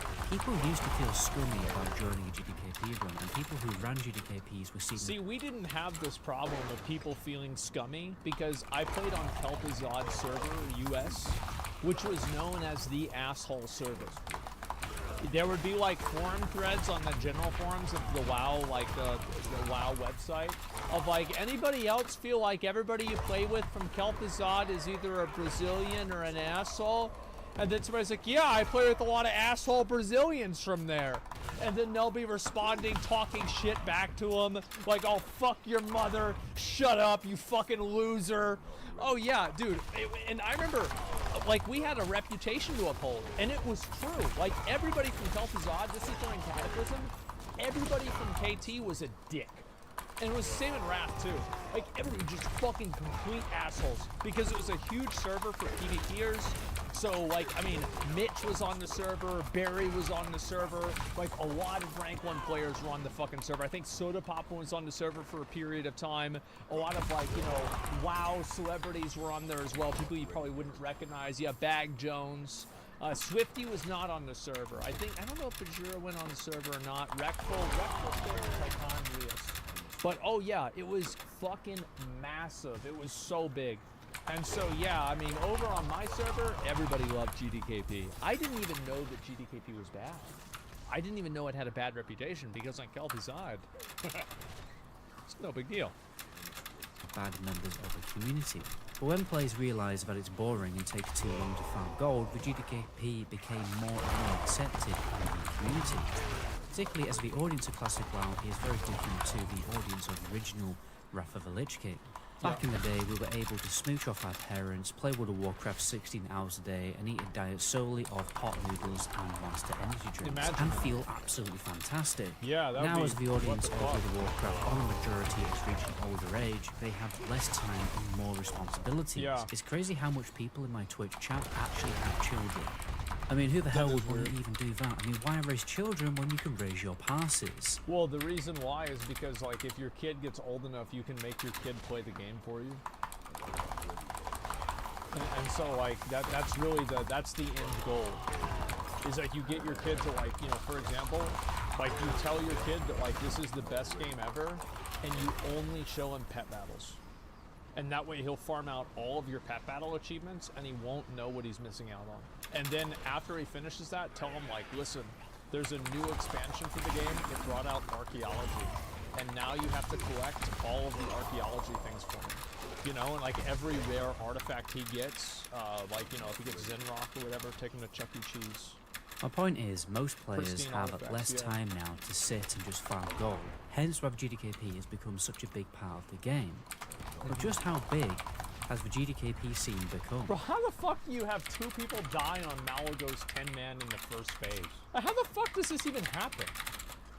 What the fuck? Well, luckily I've been able to interview what I can only describe as the Grand Emperor of GDKP's Zaius, who runs the Stacks GDKP Discord. This is essentially a GDKP network that runs on the Feralina server, the biggest US server. One irritating thing about having to join GDKP runs, or PUG in general, is having to constantly sign up on Google Sheets to multiple runs. The idea behind this server is that it's a network that every run... Let me see here, featured spot. So, oh wait, oh shit, so they're just selling it for money. Damn, bro, like it's straight up dollar bills. That's smart. Straight up money. Google Sheets to multiple runs. The idea behind this server is that it's a network that every raid leader and guild leader who runs GDKPs can use to bring everyone together. So there's just one big epicenter where people can join and make GDKP runs. This is the place where GDKPs are at their absolute peak. I've been given access to Google spreadsheets to look at the kind of pots that groups are ending up with. As you can see, the pots are utterly mental. That's crazy. The biggest I can see here is 1.5 million gold. Wow. Divide that by 25, and it's a 60,000 gold split. That's so much fucking gold. And that's like once a week, too. But obviously, 10% will very likely go to the raid leader, so the raid leader's going to get... Oh, really? Yeah, that sounds like a good idea. Get 150,000 gold to themselves. Yeah. I don't know about you guys, but I don't think I've even made that amount of gold during my whole time playing Classic WoW. I have, but And I half didn't these make pots that are gold. over What? Is this guy gonna get frozen? $1 million gold. This will be a full Orduar 25-man run doing all of the hard modes. This is obviously where the richest WoW players are coming to spend their gold. I mean, people are spending over 200,000 gold on single items like leg plates of the Endless Void. Well, the reason why people are bidding so high on these items is because the item level got increased, so they're going to be more valuable in Trial of the Crusader. The Endless Void and Comet's Trail. As you can see here, this is a leaderboard of over top dog spenders. Holy the guy shit, at the top man. has spent a total of 3 million gold in GDKPs. That's And you see, this is the mind of a parser right here. See, this guy, like, his healing done is kind of low. This is a Wrath of the Lich King player. He's got Righteous Fury on. I guess that's kind of a good idea. And he's standing here, so he's in the fire. roughly the value of $5,000. Stand in the fire and heal higher. It has become so desirable now to join these GDKP runs that there's now a monopoly on making groups in the Discord. Oh, yeah. Because there's so much people wanting to join and make groups, there's simply just too many to put onto the Discord. Yep. So if you want your group to stand out... Current pricing model, $30 per day per run. Look at that. Man. I would make a joke about it being like original Wrath, but this actually was like original Wrath. Like, we did this shit all the time. I remember there was one time I joined a I thought it was a GDKP, and the guy stole everything out of Sarfang. And then I was happy because I traded him like 8k gold, and he gave me the shoulders, and I just fucking left the raid. I'm like, okay, fine. You want to steal everything? Okay, well, can I just give you money for this, and you know, we'll just call it even? He's like, yeah. It's like, okay, all right. See you next week. To buyers, you will have to pay to highlight your group in the Man. Discord at varying rates starting at $30 per day. Wow. This will give you the featured raid leader badge in the Discord to help you stand out. So what's essentially happening here is guilds and raid leads are paying real money in order to get bigger gold spenders into their GDKP groups. Yeah. There's a real money method in order to It's like a whale farm. You're paying to be able to collect the whales. optimize the best GDKP runs to maximize the amount of gold a run is going to have. It's stupid. What happened? And since major GDKP leads actually sell gold, they probably end up making their money back anyway. Of course now, they although do. many GDKP runs are made by guilds to essentially gear up their characters faster, because what they do is they pull together loads of gold, give it to their members, send them off into multiple different GDKPs. And if you think about it, they're going to have so much money that they can buy all of the gear in the raid and be like fully geared straight after the patch is released. And then the top guilds will come together to work on achieving world record passes and speedruns. But many GDKP leaders are in fact selling their gold. Now, what? People are selling gold in Classic WoW? Does Blizzard know about this? Has anybody told Blizzard, like, this is... What the fuck? I can't believe it.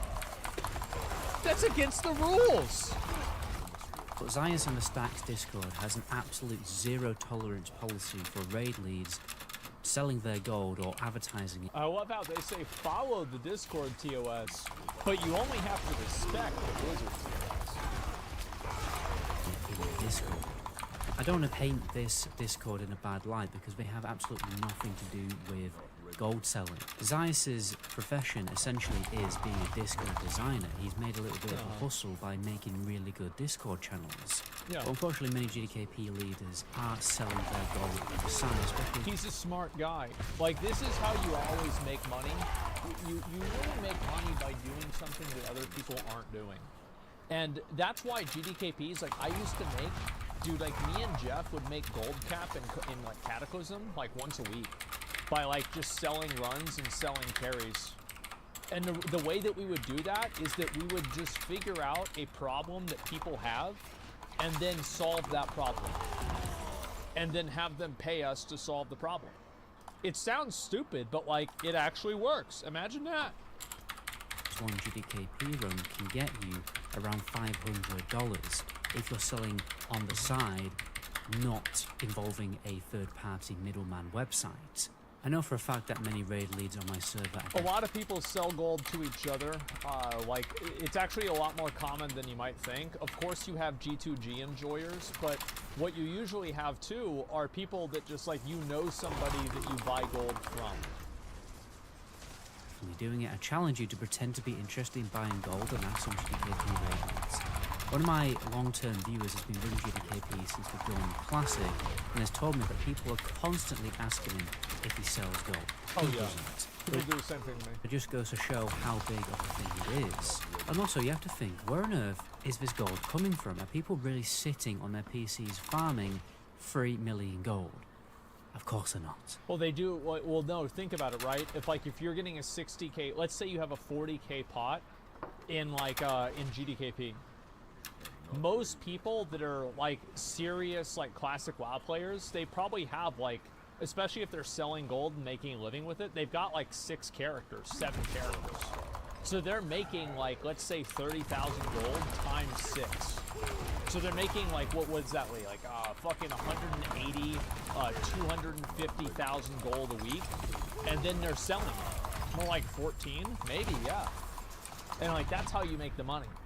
These GDKP runs are essentially absorbing gold bought from gold sellers that is farmed by bots, and then this gold is being redistributed into the server economy through GDKPs. So the economy is built by gold farming bots, people buy this gold and then spend the gold in GDKPs, and the gold is snowballed and dispersed into the player base. There's no wonder people don't farm gold anymore, because by joining a GDKP you can essentially obtain the gold that people purchase from bots without spending the money yourself. Oh yeah, well this was true even in original round. Like this is how, like as soon as I started, like it was like a massive fucking paradigm shift for me whenever I started joining GDKP, and I would like do all these like gold farming methods and shit like that. And then as soon as I started doing GDKPs and I came back with like a 10K pot out of the ICC, and it was like, oh, well I just made more gold than I could have farmed in like 3 days. Well, I mean, I'm never farming again. Like, I'm never gonna farm again in my life. And after that, like, that's whenever I started selling runs. and doing that. It's the best way to farm gold. It's not even, there's nothing that's even remotely close. You just have to join GDKP. Just before we move on, guys, this video has taken ages for me to make. Like, it's taken a good 2 weeks of research, editing, scripting, yada yada. Because like I've said in my previous Cataclysm video, I want to spend more time and passion into making a single video. I've actually spent quite a bit of money making this video, and I also had to drive an entire hour just to get a perfect 5-second clip for the intro. So if you like the video, please do subscribe, because that tells me that people are liking these videos, and then I don't have to worry so much about uploading very frequently to appease the YouTube algorithm. So now it's time to go further down the rabbit hole, because we need to find the source of this gold mine. Where and how is this gold farmed and spread into the world? With Asana, you can drive clarity and impact at scale by connecting work and workflows to company-wide goals. Asana, a smarter way to work. Try for free today at asana.com.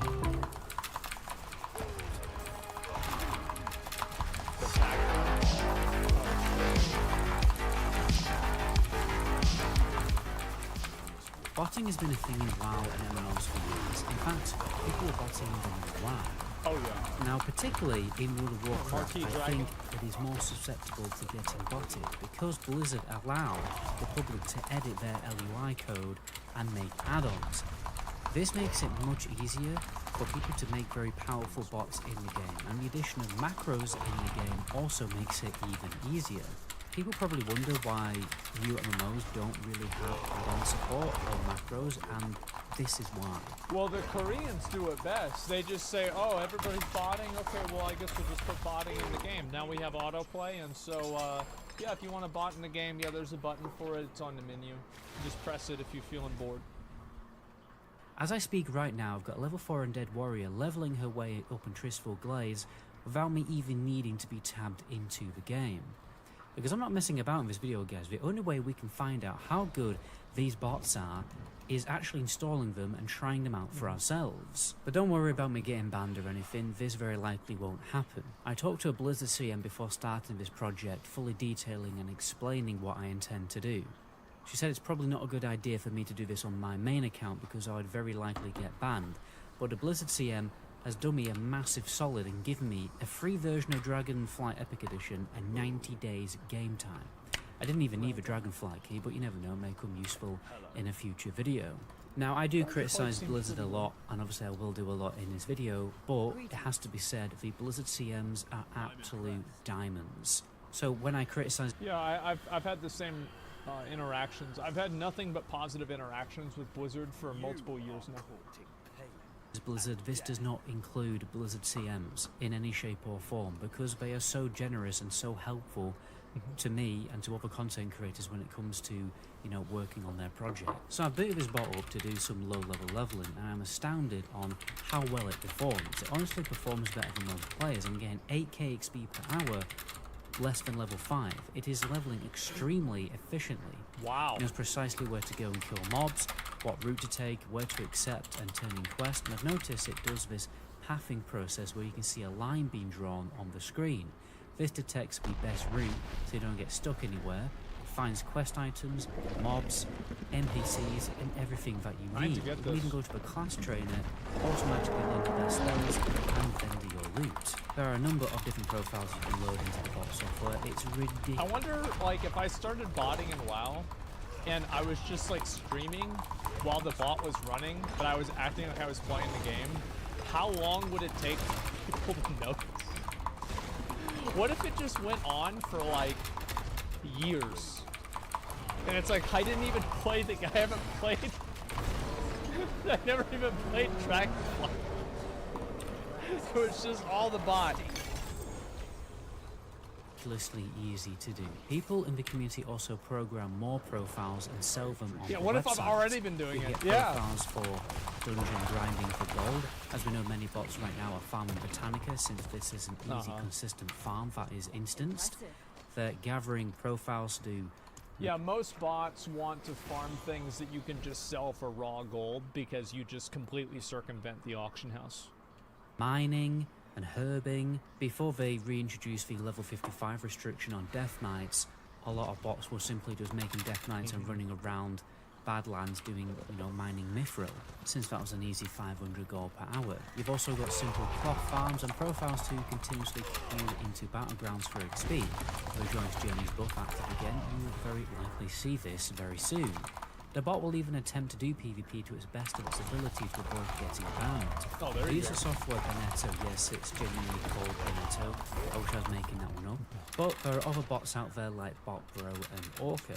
They cost around $20, but for some reason they have this hidden fee to make you pay another $20 to unlock the software, apparently, because it won't work on Windows without this unlocking key. It's basically complete twaddle to make you spend more money. I mean, who could have expected that? Why wouldn't Etsy installer file just not work on Windows? Because they can finesse you out of more money, and they don't tell you that until afterwards. And you can't really sue them because it's some bot company that's like based off of, it's out of Estonia, or it's in Madagascar, or it's like in Steak, right? It's incorporated in Curacao. Like, what the fuck are you gonna do to them? And then now they've got your money. It doesn't make any sense. And you have to pay that $20 every month in order to continue using the software. It is a bit of a faff to install the software, lots of file editing, but anyone with a semi-decent PC skills could figure it out.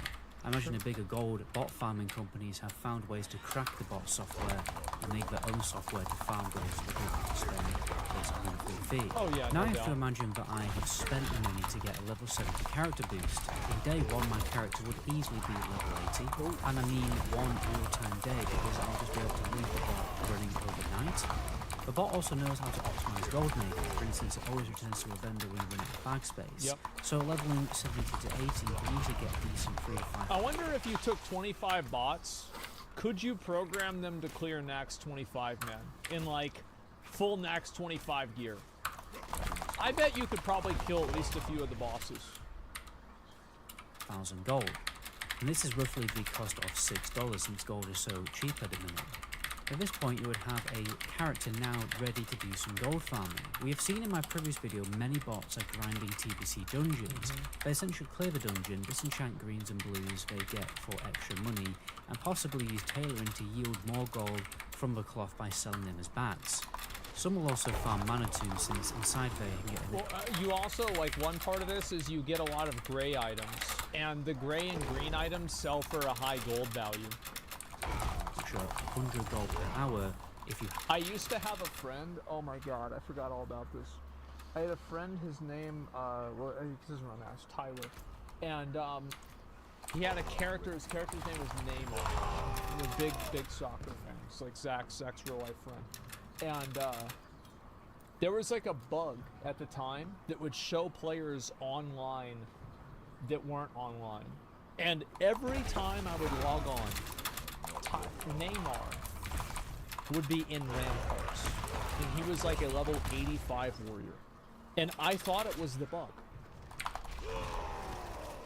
It wasn't. It was the bot. And this character sat in Hellfire Ramparts 24/7 for months. Wow, hey Zach, how did Tyler get the sandstone drake?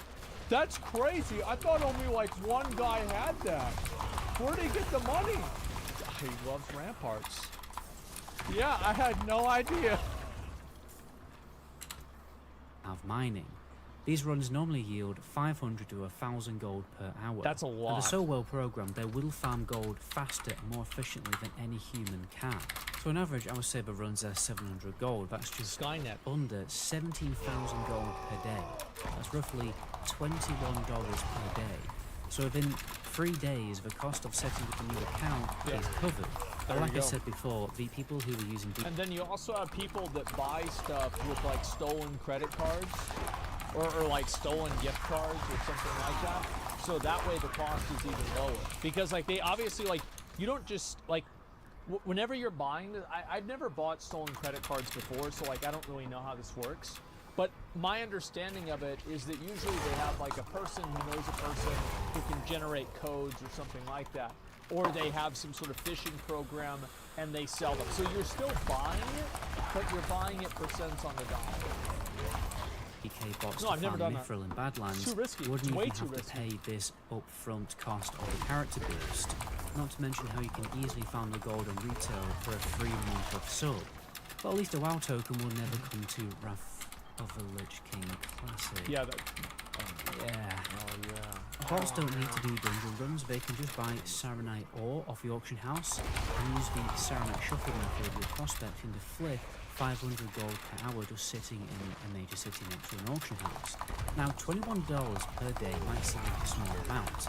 I mean, that would probably barely cover it. $21 per day is fucking insane. Because let's say you have 30 accounts running. That's $600 a day. That's nuts. The electricity cost to run a computer. Well, the thing is, these bots can easily be run on multiple different game clients at once, because you can customize the window size of the WoW game client. And you'll see this a lot on bot farms, that they're gonna have, like usually, so there's different ways that they do it, right? But like generally what they do, it depends on like how the game does bans, but they can have each game running on its own virtual desktop, on its own VPN, or they can just have multiple instances of the game running on the same PC. And they'll have like, maybe, I would say that a PC, like a high value PC that has like, you know, like good stuff, but not like top of the line. So like you're talking like maybe, because they're going to be making them themselves, right? Because like they're just doing so much of it.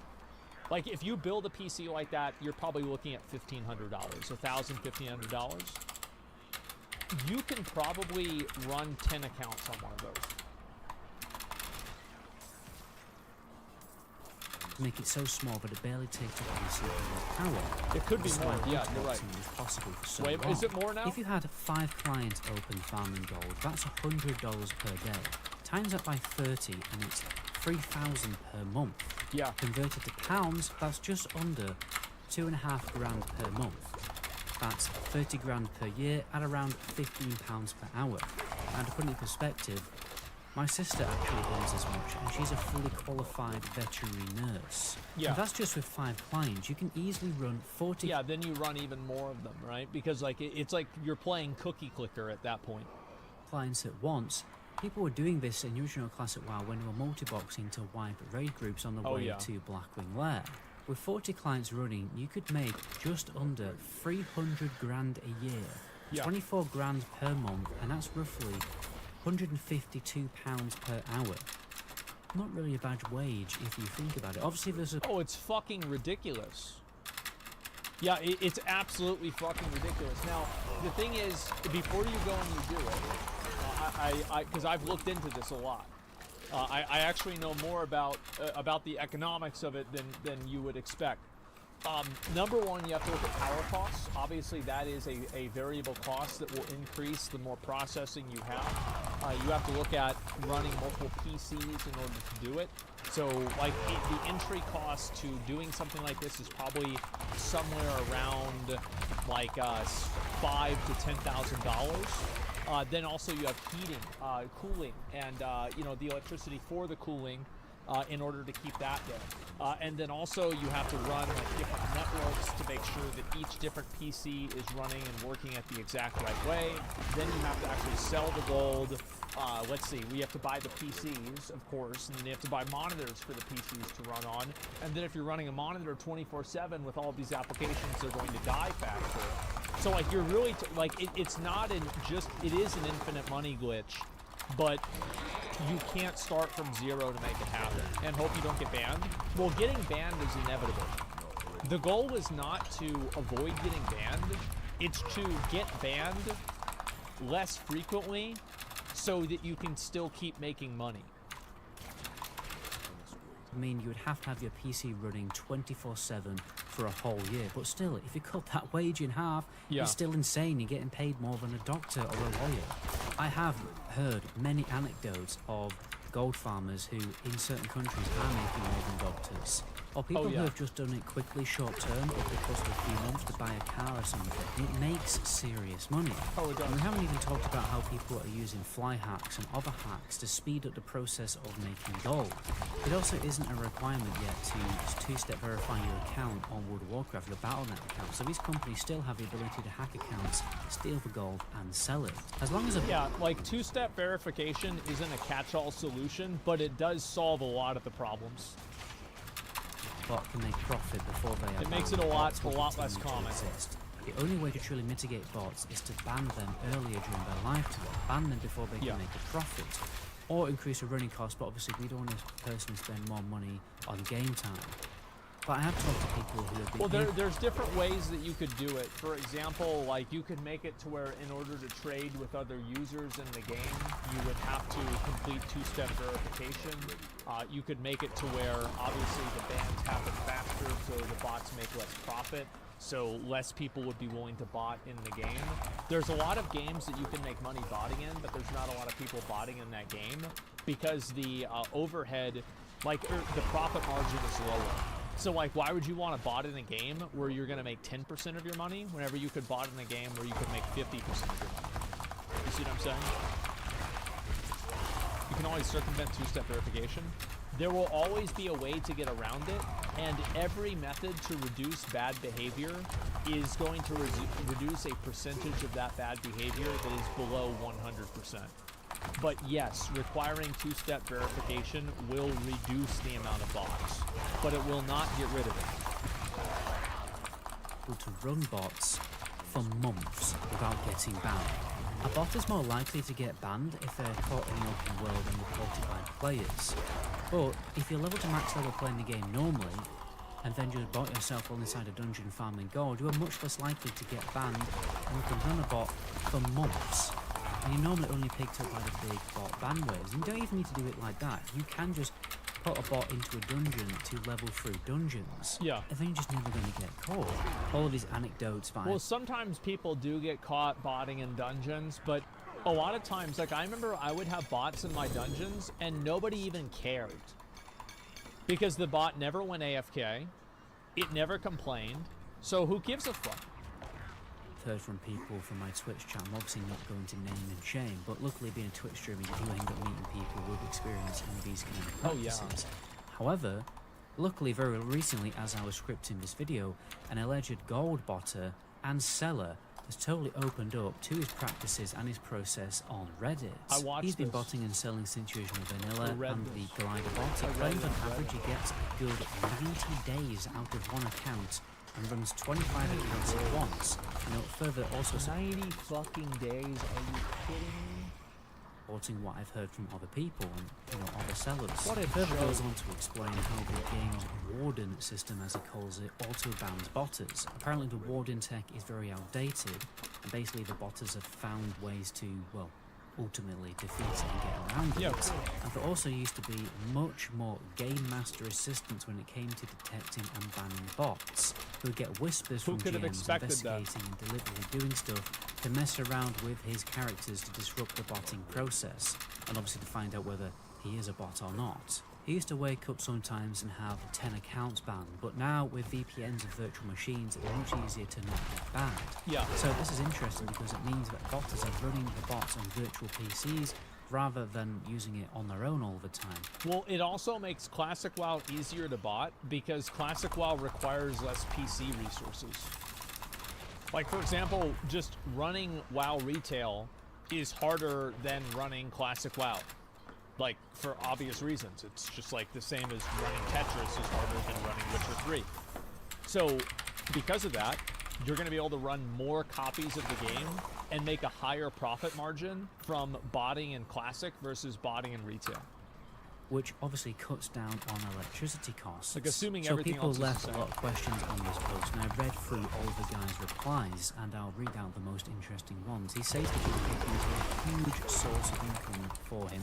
The days of the Chinese sweatshop are over, and now there's a big divide of... now it's a South American sweatshop. There's tons of people in South American countries that are doing this. Gold sellers are coming from, many are from Europe, the States, and other parts of Europe. After getting banned, he can get another account set up within 15 minutes. And he stresses the importance of keeping the gold moving through accounts to prevent an account from getting banned for gold selling or buying. He personally runs 60 bots across 3 machines. He says it is possible to run over 100 bots, but you will need 2 people to manage it all. He also talks about how AI could make bots even better because then the bots can think for themselves rather than follow predetermined parameters and pre-coding. So in the future, I wouldn't be surprised if bots become even more intelligent and cause even more damage to the game. I bet they will. Yeah, absolutely. That's what's going to happen because people are just going to get better at doing botting, and then botting will be even harder to find, and that's it. When did they take over? 3 years. Your patients really trust you. You trust me? He's experimenting on people. We have to figure out a way to stop this guy. Edgar Ramirez and Mandy Moore star in Dr. Death. All new Sunday at 9 Eastern, only on Showcase. The industry of gold selling is much bigger than you think. It expands widely across all of the games, selling various different currencies and services like arena boosts. Like, look what it says: Trial of the Crusader pre-order available. Like, bro, you're already you're getting your shit already. Like, you're planning not now, not then, but right now. Like, you're already buying gear that's not even out yet. Furious Gladiators to Barb. Only $700. Expires soon. Better buy it now. Cutting Edge Old War.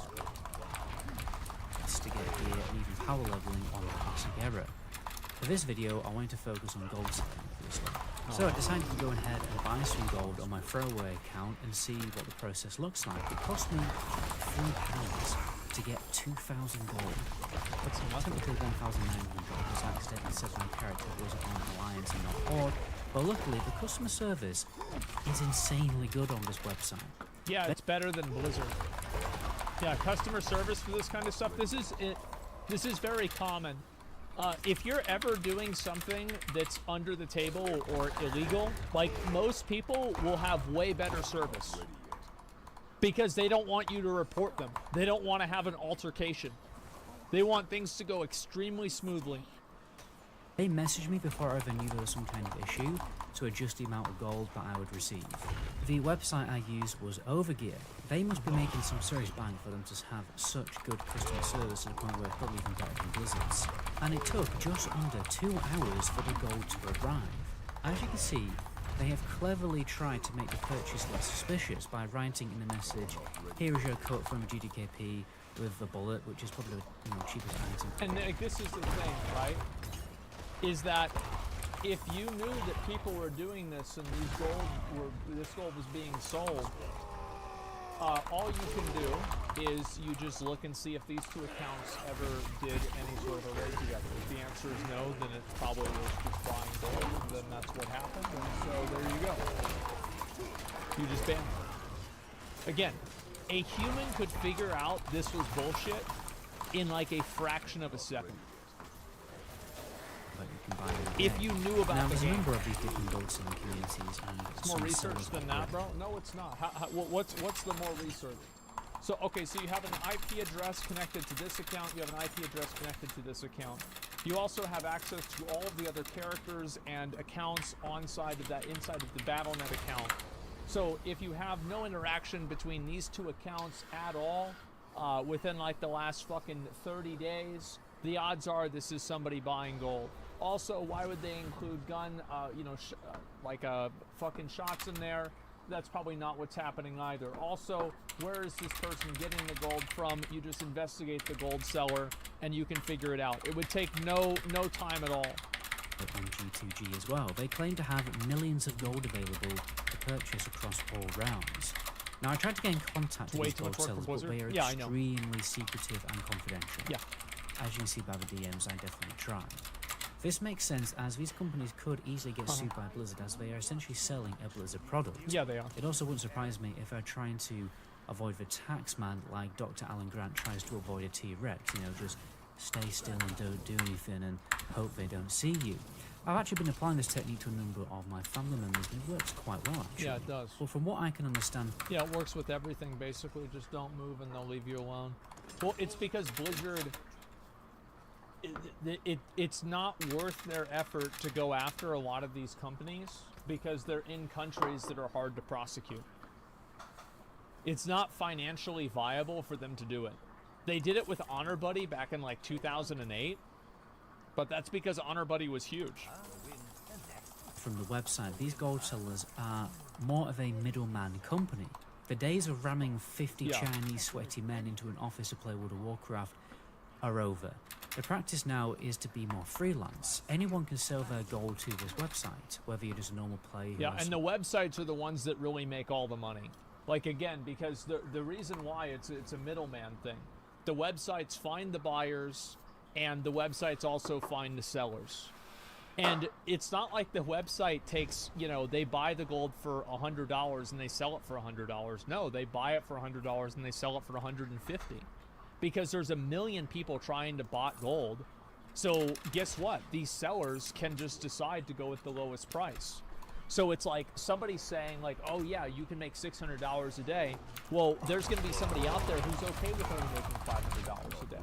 And then if that person's okay only making $500 a day, there'll be somebody out there who also is okay making $400 a day. And before you know it, the price is driven down so much that it becomes unprofitable to bot. And that's why, in general, botting in games becomes much less profitable over time.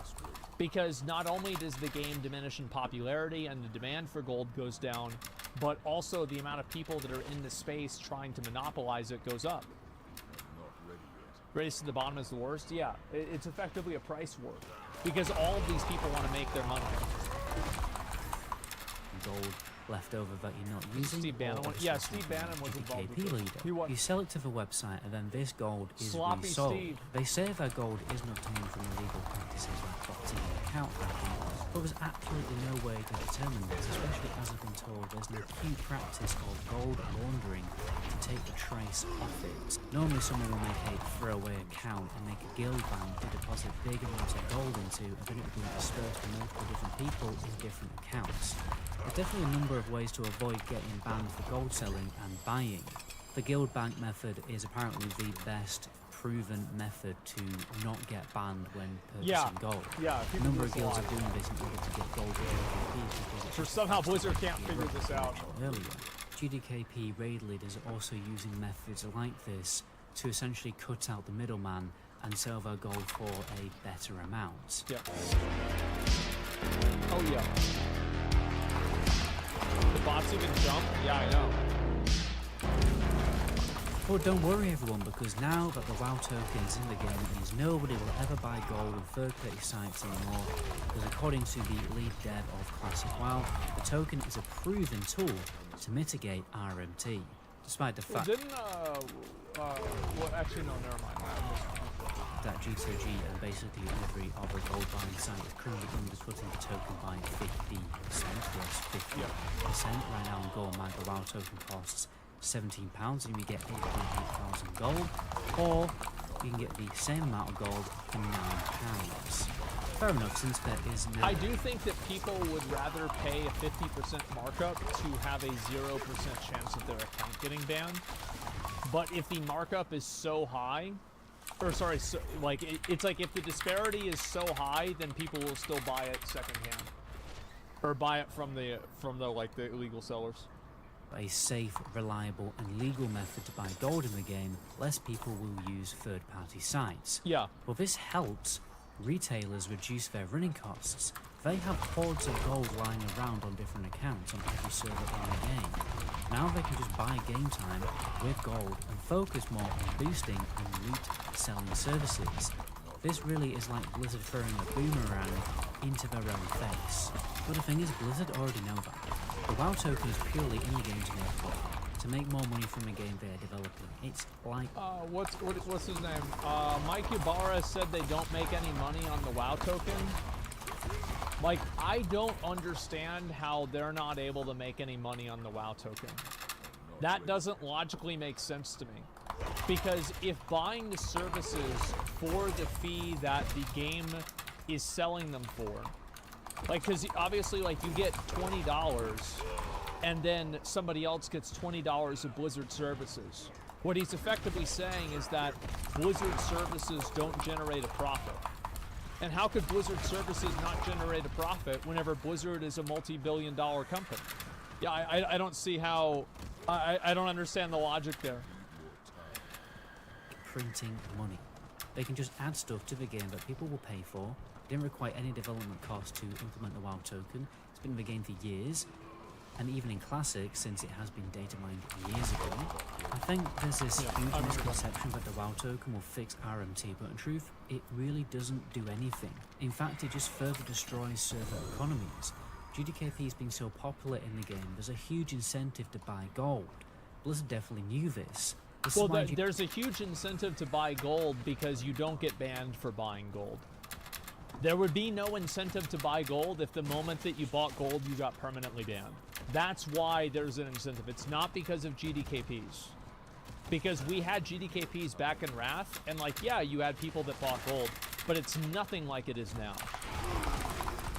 GDKPs aren't against terms of service and haven't been. They have waited for the concept to blow up, and then they've added a system where people can buy gold for real money. It's genius money making. But we're all getting bent over in the storeroom. The average players are not buying playtime, okay? It takes about 10 to 16 hours to farm enough gold to buy a game token. Or... There actually are a lot of people, I didn't know this until I had conversations with them, there are a lot of people who do buy a WoW token every month instead of spending money. Could work for 3 hours on minimum wage in the UK and have enough money for 2 months of game time. I mean, what are you gonna do? Even when I was a kid and had absolutely no income, I just saved a little bit of my lunch money every week, went to the bank, literally with £1 coins, and deposited it into my bank account just so I can play World of Warcraft. I put it on my dad's credit card. WoW token literally doesn't help anybody apart from gold sellers and boosters who are farming tens of thousands of gold every day. And another obviously bad side effect of the WoW token is how it will inflate the prices of basic commodities like flasks and food. When the average raider has to spend more money just in their average week of raiding, it means they have to do more boring content like gold farming, meaning they are much more likely to just quit playing the game because they can't be bothered gold farming so much. Well, nobody wants to have to go out and farm random mobs. They don't want to have to do that.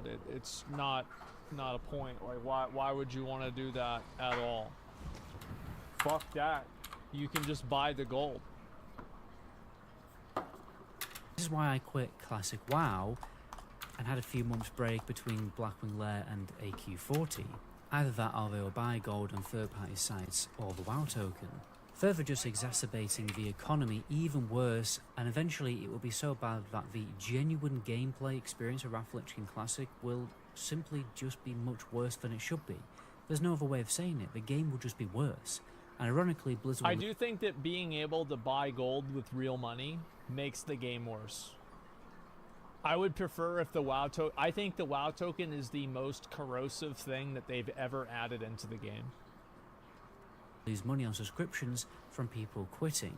But obviously, that doesn't seem to matter because if they didn't feel they could make more money from less but bigger paying customers, they wouldn't do it. I don't even think it's that simple. So,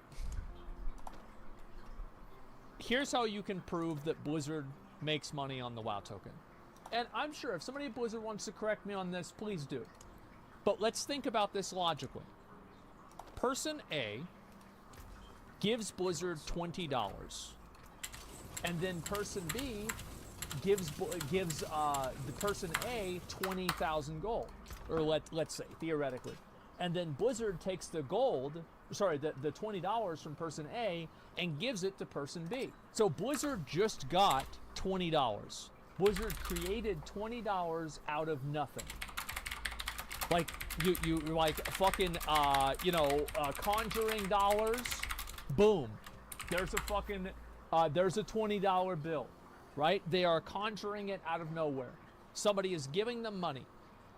Then that $20 is turned into BattleNet balance.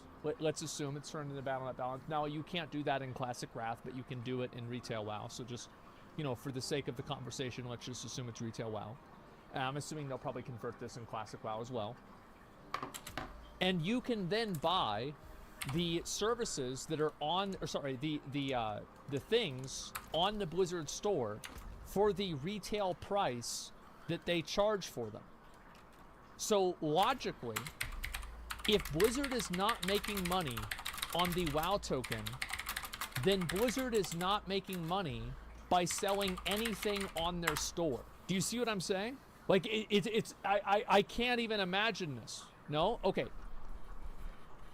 Okay. Let me explain it. Okay, so we've got, let's see, person A, person B, and then we have Blizzard, okay? And so person A gives $20, right? Then Blizzard gives the $20 to person B. Is a WoW token $15? A WoW token, is it $20 or is it $15? 20 to buy. So okay, so then they just literally 15, like $5 just is evaporated. Is that what you're saying? $5 literally evaporates? Right, okay. And then this person right here for the gold, we're gonna go ahead and say, I apologize for this. We're just gonna put G for gold. And then Blizzard gives this person the gold.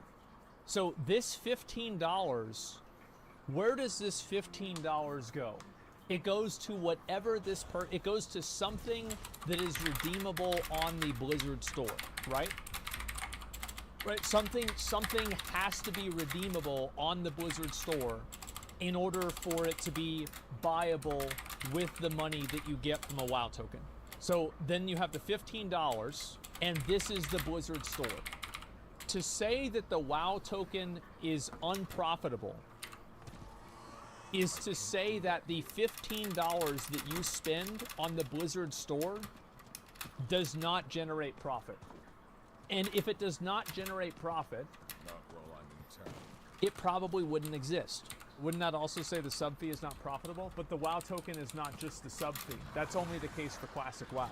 So in order to make the statement that the WoW token is not profitable for Blizzard, you would have to make the concession that buying anything with BattleNet balance would also not be profitable for Blizzard. And that's not even taking into account the 25% of the transaction that is immediately taken by Blizzard just by the nature of it occurring.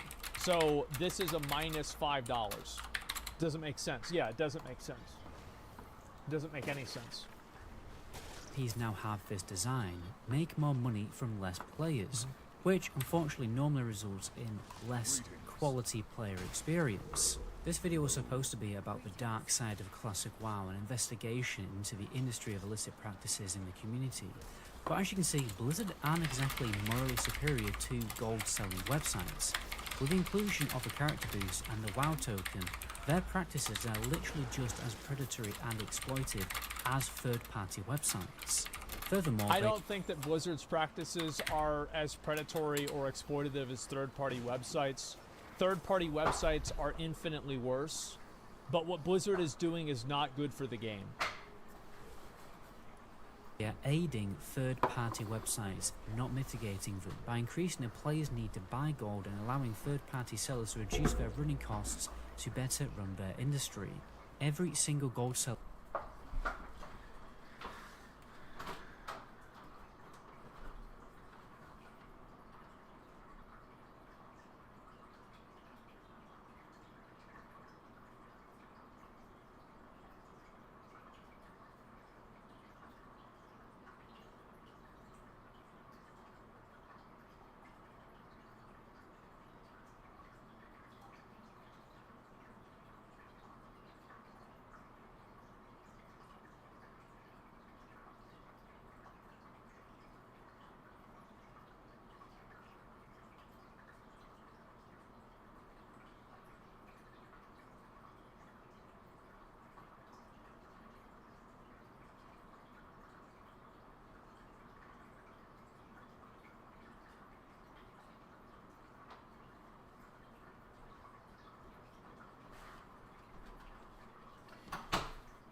seller that I've talked to is happy about the WoW token being in the game.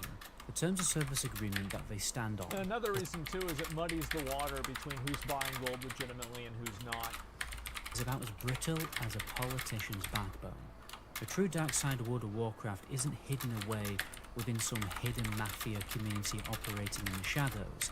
It's right in front of everyone in plain sight for everyone to see. This is a really good video. I do not think that Blizzard is even remotely as bad as the third-party sellers. I don't agree with that. However, I think that this is a really great level of research, and Metagoblin absolutely deserves props for this. This is such a great video. Give it a like, guys. Give them a sub if you haven't already. This is an amazing video. So I love watching this stuff. I think it's amazing. Why not? Because these third-party websites often exploit people. They don't pay them all the time. Sometimes they don't pay their sellers. Now the customers, they pay them, but they don't pay the people that are selling them gold, and they'll like frequently just like undercut them or. Do not sleep on this one, guys. I just upgraded to my newest trimmer from Manscaped. And here are my 3 favorite features so far. 1, it has a skin-safe technology I trust to help prevent nicks and cuts. And now there's a second blade head I can use wherever I want to get all the way smooth. 2, it's waterproof. I can take it in the shower or rinse it off in the sink for the easiest cleanup ever. 3, it has a dual temp LED light. I had no idea how useful it would be to see where I was going until I tried it out.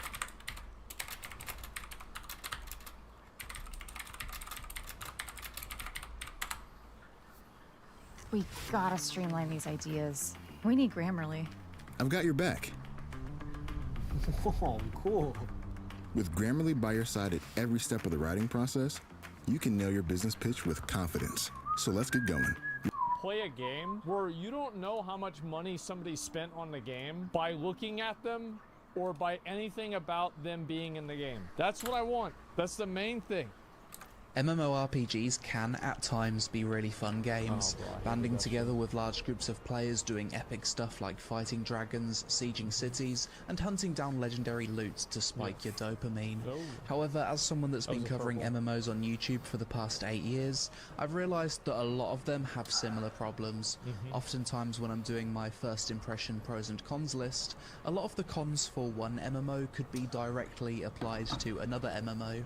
And it's made me realise that there's certain things MMOs do that really piss me off. So today I'm going to have a bit of a rant about all of the things that I hate about MMORPGs. But first, today's sponsor, Raid Shadow Legends. Raid is a completely free mobile RPG with over 80 million global players worldwide. The game features top-notch graphics and offers both casual and competitive gaming, where players can collect over 700 unique champions, customise them, fight in-game bosses. I want to play Raid Shadow Legends without a sponsor. And I want to actually just play the game and see what it's really like. Because I feel like nobody actually knows what the game is like. Nobody has any real idea. It's just that like the game's been around for so long and everybody knows about Raid Shadow Legends, but a lot of people have never actually played it, right? Like you just know, oh, it's probably pay to win, you know, meme game or whatever. I kind of want to actually play the game, non-sponsored, no bullshit, and give it an honest shot. All compete in real-time battles in the arena. Raid is now increasing its roster of awesome-looking champions with a brand new rarity, Mythical, a step above legendary champions. These new mythical champions have a special new mechanic called Metamorph that allows them to change between 2 different forms. This transformation grants them a fresh appearance, new abilities, and enhanced skills. Mythical champions are summoned from primal shards, and both of their forms utilize the same gear and skills.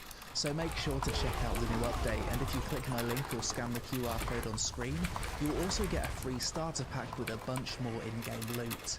And on top of that, if you log into Raid on 7 different days between August 22nd and October 23rd, you will also get the legendary champion Sun Wukong for free.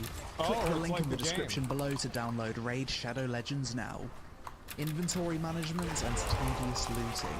One thing that makes me want to instantly quit an MMO. I hate inventory management as well. It adds no value to a game. So there are games that I think do create a value of inventory management.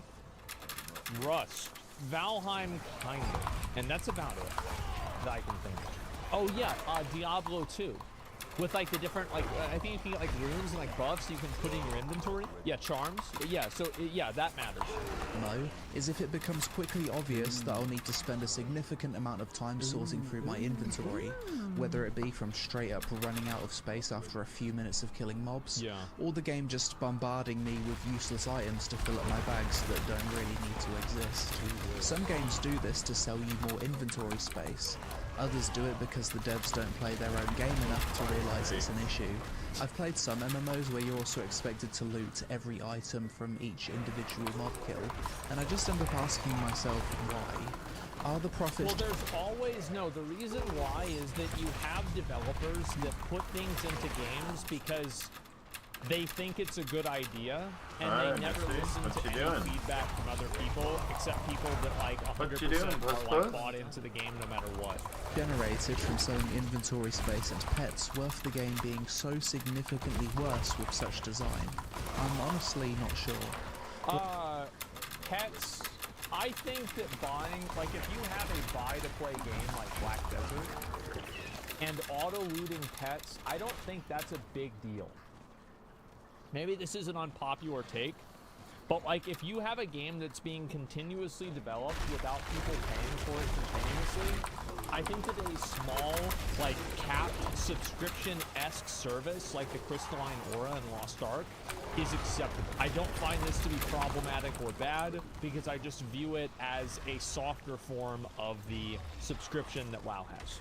Black Desert Online is an example of an MMO where you get so many random event items and useless outdated gear drop that it makes you want to uninstall. Lost Ark is another one. Even with the loot filled to your bags are rammed after 2 Chaos Dungeons, then you've got to spend time deciding if what's drop is worth selling or not, alongside having to It's not worth selling. No matter what you get, it's not very good. Thank you. Constantly have like 2 rows of your inventory constantly filled with battle items. Before adding an item to the game, I wish devs would ask themselves the following questions. Why? 1. Does this item really need to exist? 2. Could this item be stored in its own separate inventory that the player doesn't need to deal with? And that is something that Lost Ark does better than any MMO on the market, in my opinion, that at least I've played. Is that Lost Ark's separate inventory system for storing items like gathering items and different types of like random knickknacks and bullshit that you're able to get from islands. I think they do an incredibly great job at that. Like Lost Ark is the best at that I've played at least. But it's the other stuff that's the problem. Consumables is soon. Oh, there you go. Rapport, sailing, islands, yeah, all that stuff is a separate inventory that is created for you. It's great.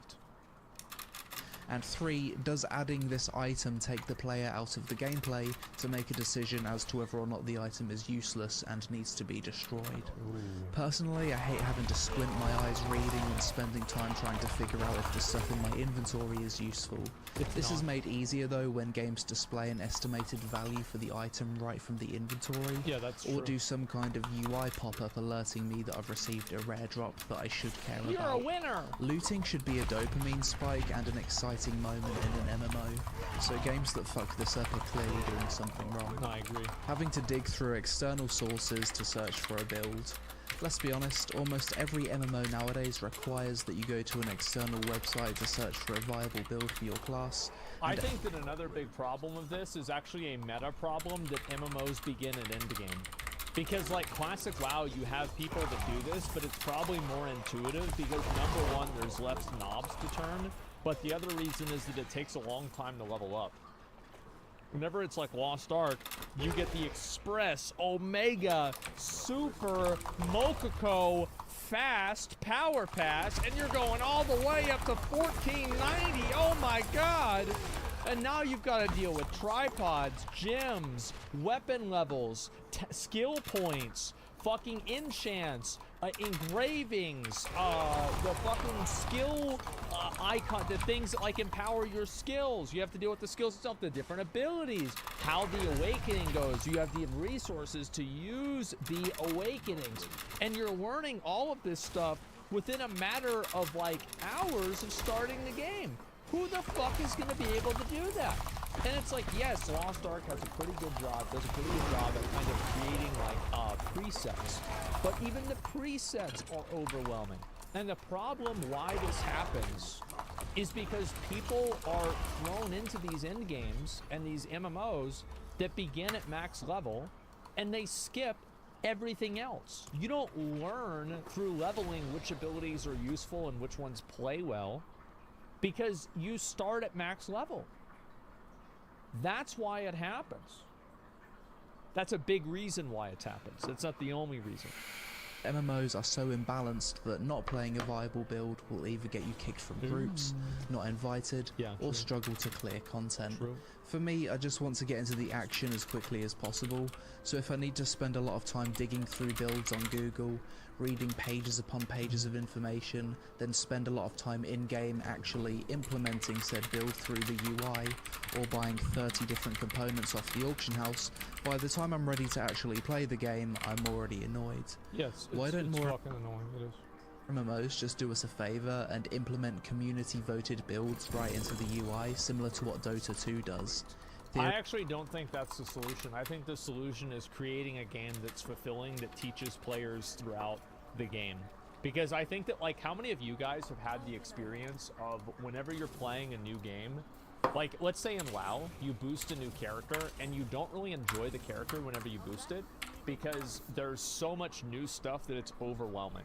Like, you have to take in all of this stuff at the same time, and it takes the enjoyment away from it.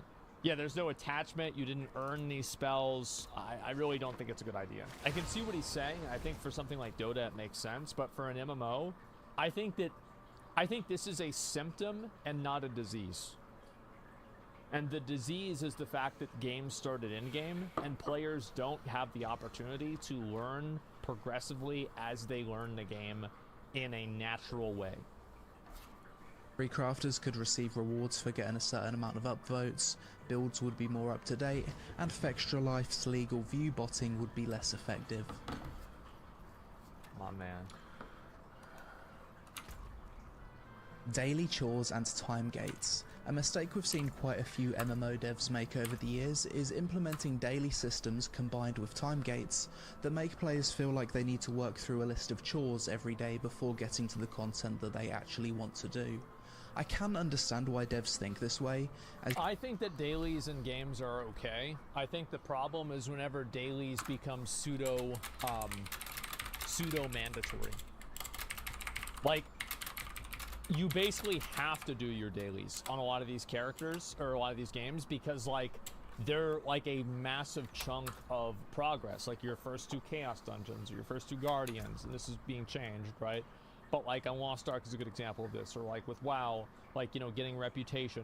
The problem is not necessarily, and it's also especially because like it's endless, right? So like for WoW, whenever you're doing your Netherwing dailies, there will be an end to that. You will get your Netherwing Drake, and then you can stop doing them. But the problem is with something like Lost Ark, this is a job that you go to, and you never retire. You want to retain players and give them a reason to log in every day, but from the player's point of view, it makes them burn out of the game way quicker than just having more flexibility. Yeah, I actually am a big fan of having daily content for players to do. I am not a big fan of creating pseudo-mandatory daily content that forces engagement metrics that have no end in sight to them. Like, for example, the Una's tasks for a lot of the islands in Lost Ark, I think are totally fine because I do them and then they're done. I got the Astray, I was gonna say horse, ship in Lost Ark. I have the Astray. And you know what? I don't do the Black Fang daily anymore because I beat it. What usually happens is players will do the chores for a few weeks, then they'll miss a day, then another, and eventually ask themselves, If I'm spending half of my playtime doing chores that I don't really find fun, then why am I playing in the first place? I actually think that the psychology is a little bit different, and maybe I'm just speaking from my own personal experience. But for me, the psychology is that I don't want to miss a daily or I'll be behind. And then eventually I miss a daily and I'm behind. And then I think I don't want to keep playing the game, I'm behind. That's my psychology. Then they quit. This has happened to me with a few MMOs in the past. The first one that comes to mind was Arcade Unchained when it... No, this is okay, because Arcade 2 is going to be great. It's not going to have any pay to win in it at all. It's just going to be great gameplay with no problems. First released. Yeah. The entire endgame progression system was tied to dailies and weeklies that rewarded you with scrolls to upgrade your gear. I did it for a few weeks and very quickly it made me sick of the game despite actually having fun with other content outside of that. Another MMO that made me burn out quite fast with its dailies at Bro, look who it is, it's Verdass. Thank you. Release was Lost Ark. I think I kept up with the daily, weekly grind for 2 months, then I took a week off and felt a massive weight off my shoulders. I think most of us have enough daily chores to deal with in the real world, so adding to that list of chores as a game, which is supposed to be an escape... I think that, again, it's the problem is that it never ends. You just constantly have this non-stop. You don't only feel bad for playing a game because you missed out on fun? Yeah, something like that. From reality is pretty much always a bad idea. Remember the days when making gold in an MMO was actually something you'd need to think about? Yeah, now you just pay the money. I mean, it's pretty easy, right? I mean, shit, like what else? Yeah, you just, oh, you need gold? Okay, we'll just spend money. Just spend real money and then you get gold. Problem solved. But do you guys kind of agree with me on that? Like, I think that dailies are okay. The problem is like these endless dailies that never stop. You never have to stop grinding. I think dailies are totally okay, and it's like there's a reason why every game has dailies, right? It's because they work for player engagement. They do. Problem is Koreans put up with that crap and we don't. So Korean MMOs are crap.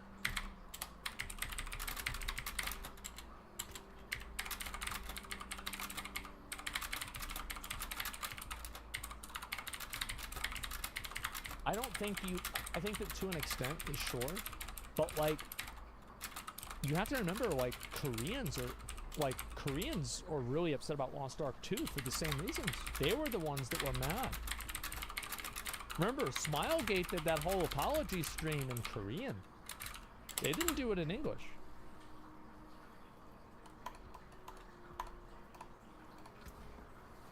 Feeling of getting a rare drop and being excited because of how valuable it was, leveling up your crafting My and mom used to farm those all the time. Oh, you guys probably didn't see it. Oh yeah, you did. Yeah, she used to farm these like fucking crazy. I remember she had the blue one. She would always farm the blue ones because they would sell for the most. Oh my god. And then they had like these eggs, and she would park characters out and log on them every day and farm the eggs on a timer. And she had, like, my mom had the equivalent of, like, this isn't, like, classic WoW and, like, Burning Crusade. She had the equivalent of, like, nowadays, probably, like, 35 million gold. I'm not even kidding. It was insane. It was so much that, like, so, like, I forgot about this. My mom helped me pay for my epic flying mount. Zach, Mikwaribi, she comes over, and she asks Zach, when's your birthday? And he says, oh, it's in, like, you know, some month that was during the school year. And Zach was only down for, you know, the summer vacation. She says, oh, well, you won't be here. I guess I'll just give you your birthday present early. Here, log on. I'm going to pay for your epic flying mount. And she just straight up bought his epic flying mount. And she farmed these like fucking crazy. And it was like nothing. Bro, she was just like, it's like she just pulled out some pocket change. She's like, oh, here you go. It's not even a big deal. Airdrop and being excited because of how valuable... Jeff used to log on to Cody's account and send Cody's gold that my mom gave Cody to Jeff because Jeff said that it doesn't matter because my mom will just give Cody more gold. And the worst part is that Jeff was right. Why is she just give him more? It was leveling up your crafting and gathering so you could make money consistently, and you'd get little dopamine spikes whenever you saw a rare gatherable resource out in the world. For many MMOs nowadays, this is a thing of the past because they straight up sell you in-game currency on the cash shop. You've got RuneScape's bonds, the WoW token, Lost Ark's gem to gold conversion. Yeah, I kind of went off on a tangent there, but you know, can we get an L in the chat for buying gold? Holy fuck. Buying gold with real money. How fucking annoying. Albion Online's gold to silver conversion, BDO allows you to sell cash shop outfits for raw silver, and the list goes on. Some MMOs claim that providing these services combats real-world trading, but in reality, does it really?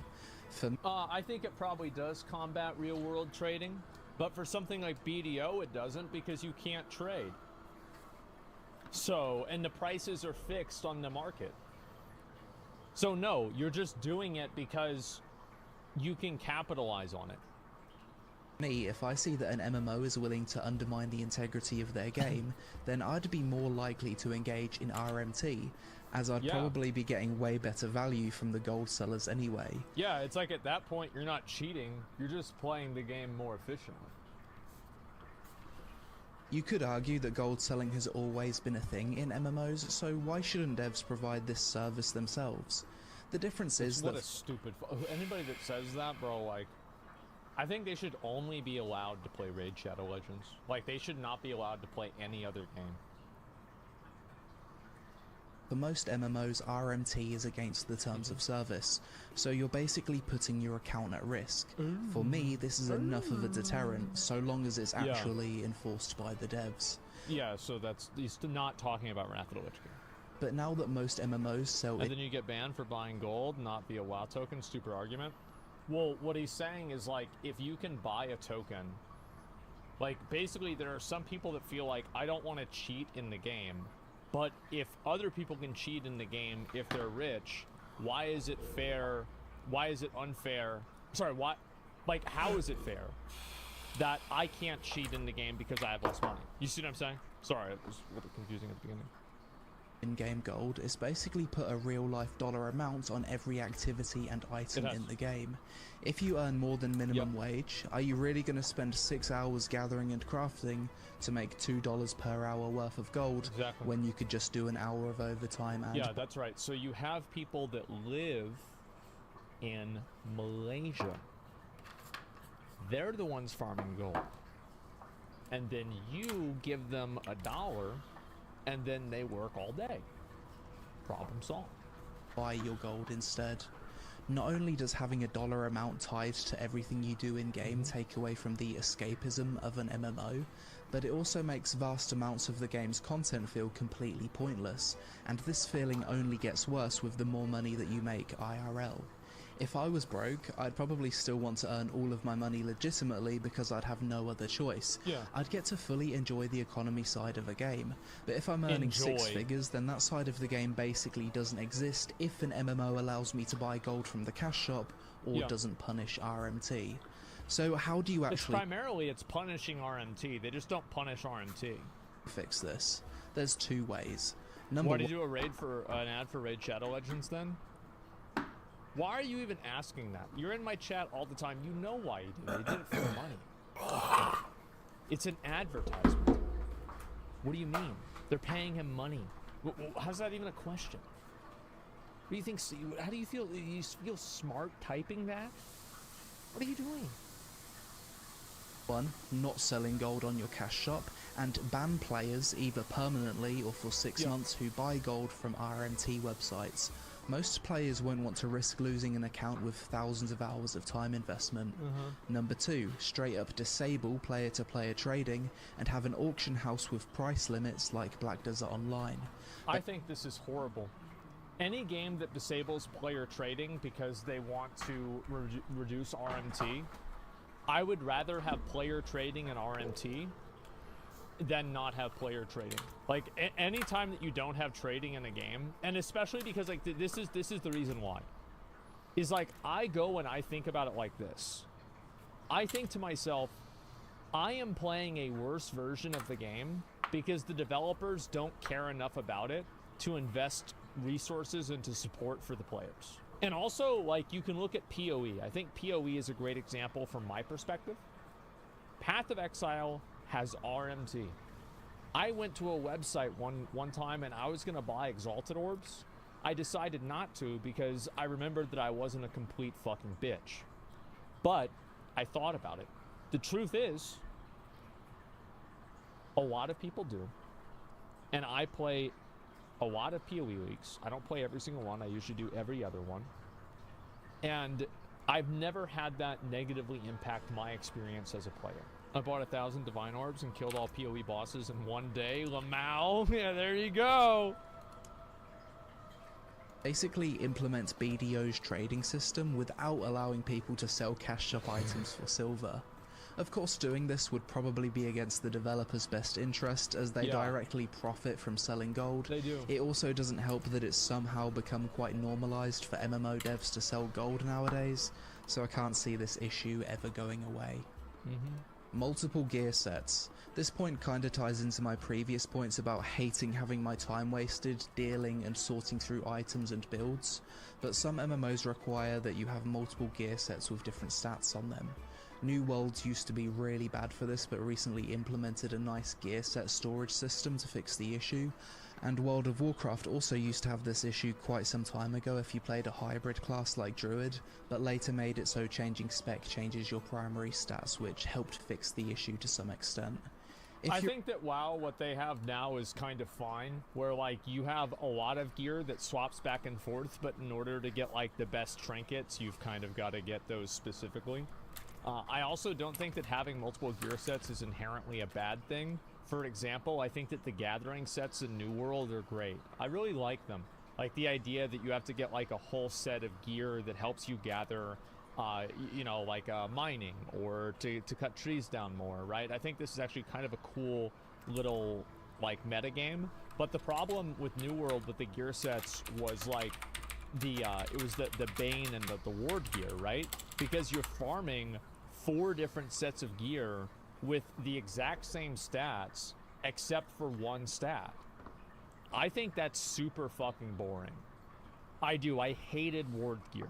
And I had multiple sets of 625 Ward gear. You needed Corrupted, Lost, Angry Earth, Ancients, and I think there's one more, Humans, from Empyrean Forge. You need 5 of these fucking things. And Beast, and Beast too, because they added in the fucking Sandworm. And so you're getting 6 sets of gear that are functionally the same thing. That's what was problematic. Having your, like, weaponsmithing pants, very cool. One of the much cooler things about New World. I like it a lot. Having your Angry Earth pants that are the exact same as your Corrupted pants, except that one says Angry Earth, the other one says Corrupted, not so cool.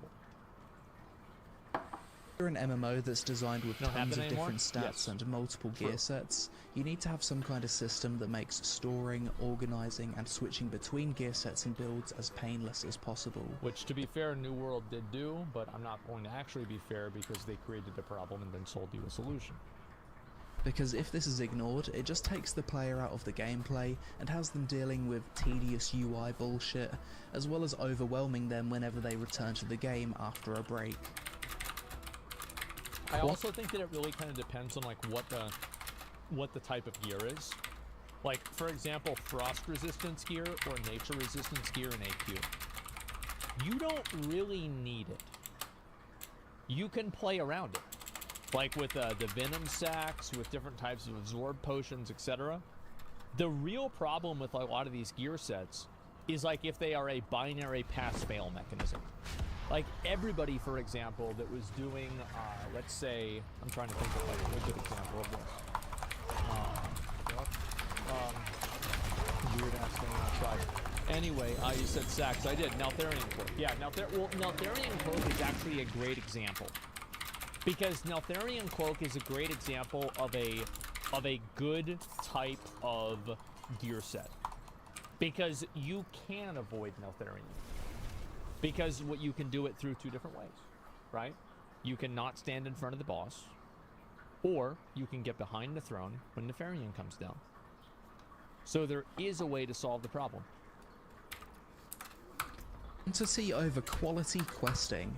Now this is something that almost every Zothful. That's MMORPG bad. except for a select few have issues with. The games that do questing well, in my opinion, are RuneScape, Guild Wars 2, and nowadays New World has pretty good questing. It seems to me like the best quests in the world are the RuneScape quests, from what I understand.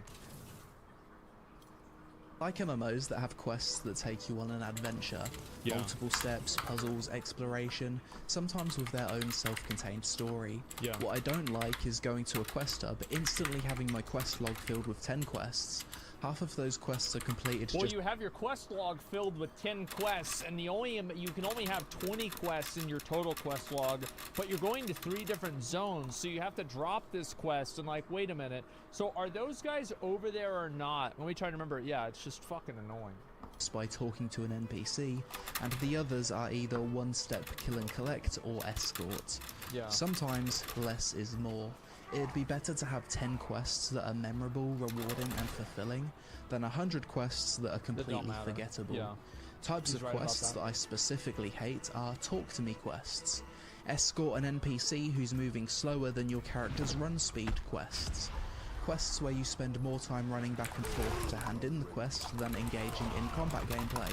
Like, I'm gonna add one thing that I don't like that's kind of related to this. I hate it whenever the exposition of a game is so drawn out that it kills my excitement for playing the game. Because there's like so many dialogues and everything. I remember like Wayfinder and BDO had this, and Cyberpunk didn't. And I really like that about Cyberpunk, that it was like, hey yo bitch, there you are, do it. And like, it had an exposition, it did, but it wasn't that bad. Like these long drawn out expositions that like, you're going from 5 minutes of gameplay to 20 minutes of narrative. 90% of the questing in Final Fantasy XIV, and quests that have you standing around for ages waiting for NPCs to talk to each other like in Guild Wars 2. This part was quite a subjective point, but I'm definitely more of a gameplay above all else kind of MMO player. If an MMO has good fundamental gameplay, I don't want to spend too much time reading, waiting around, or pretending to care about the story. I want to be doing the fun stuff. Killing monsters, fighting bosses, chasing loot, and working towards completionist rewards. I actually love MMOs where I'm able to watch a stream on the other monitor and still progress. If I have to... a lot of people that play MMOs want to play them like they're brain-dead zombies that aren't even really entirely alive. Like, this is why every time that you have these MMOs that put this hyper-focus on this super competitive, high-octane, fast reaction content, like, it just starts to really lose people's interest. Most people just want, and it's especially true whenever you've got to have 20 people that do it. So you've got one guy that's watching TV on the other monitor, he didn't see the red zone, now everybody's dead. Okay, let's do it again. It's insane.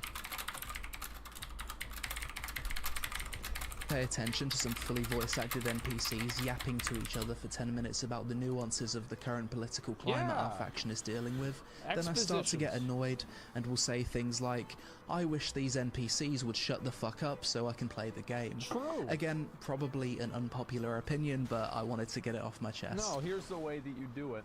You have it to where the dialogue is occurring while you're doing the combat and the gameplay. The problem is that the dialogue and the exposition cannibalizes the gameplay. Add-on requirements. Personally, I really dislike MMOs that allow for community add-ons. Why? Because in reality, certain add-ons end up being a requirement to participate in content, and add-ons, in my opinion, make games worse.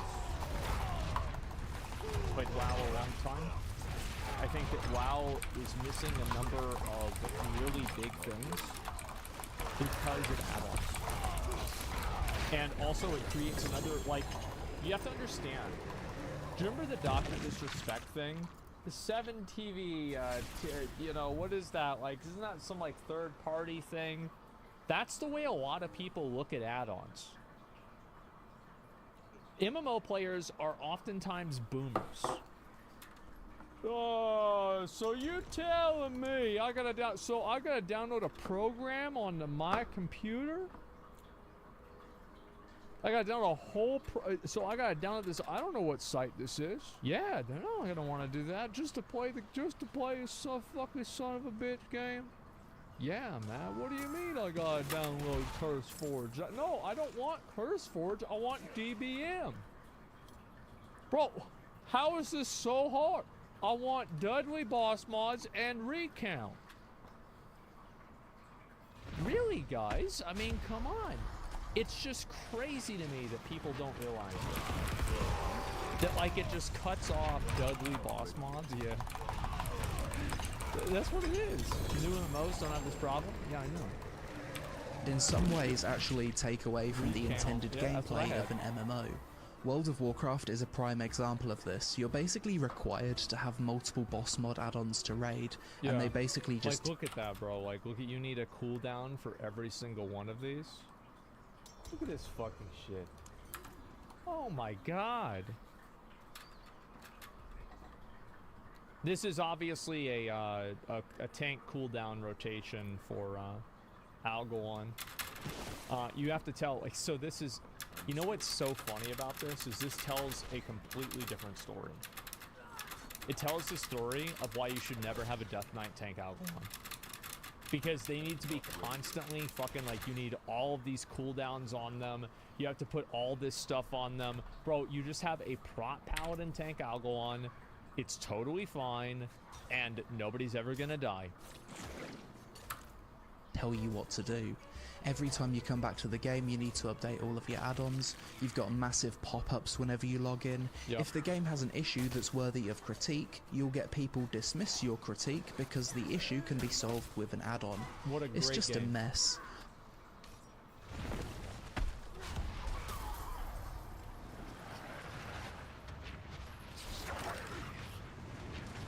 Those were the days.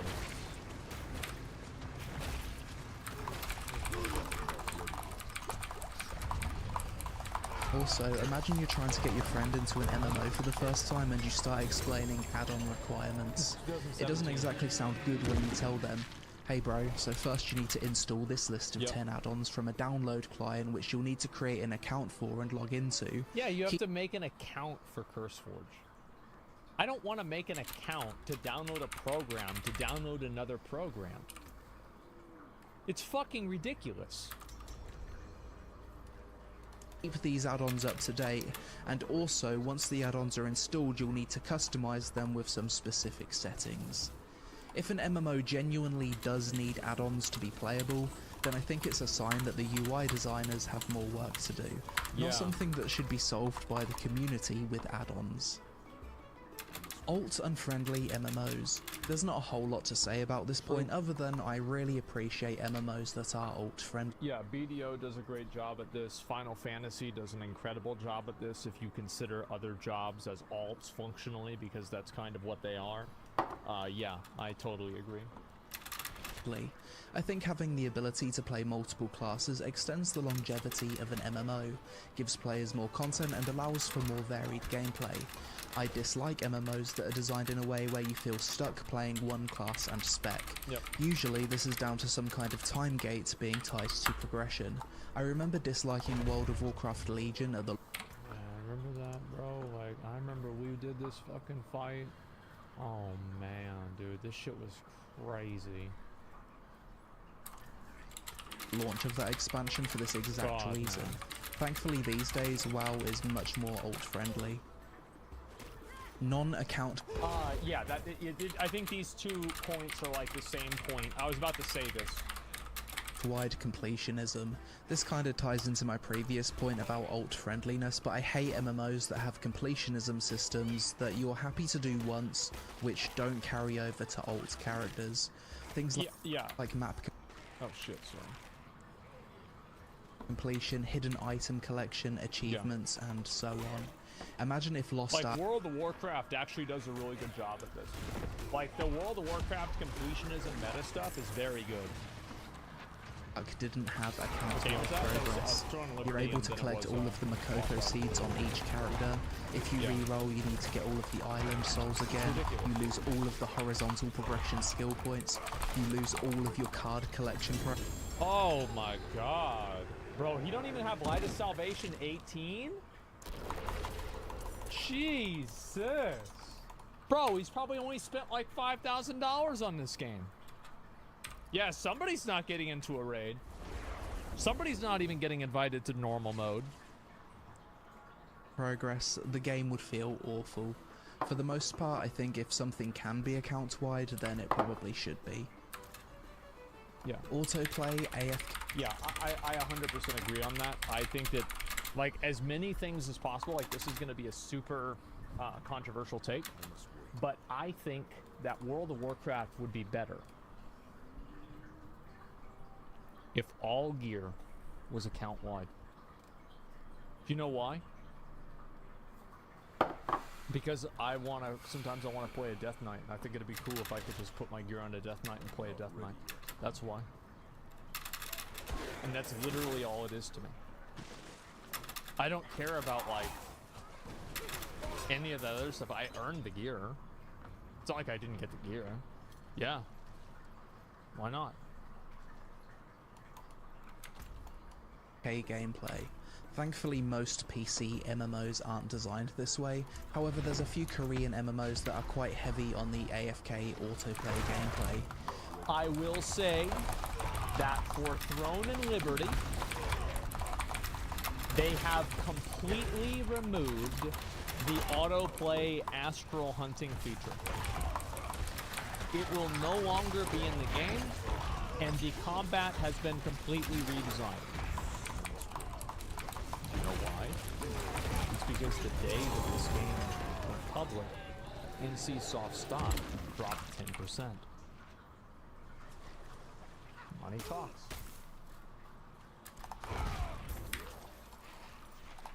Black Desert Online is an MMO where you certainly benefit massively from leaving it open 24/7, and I really don't like it.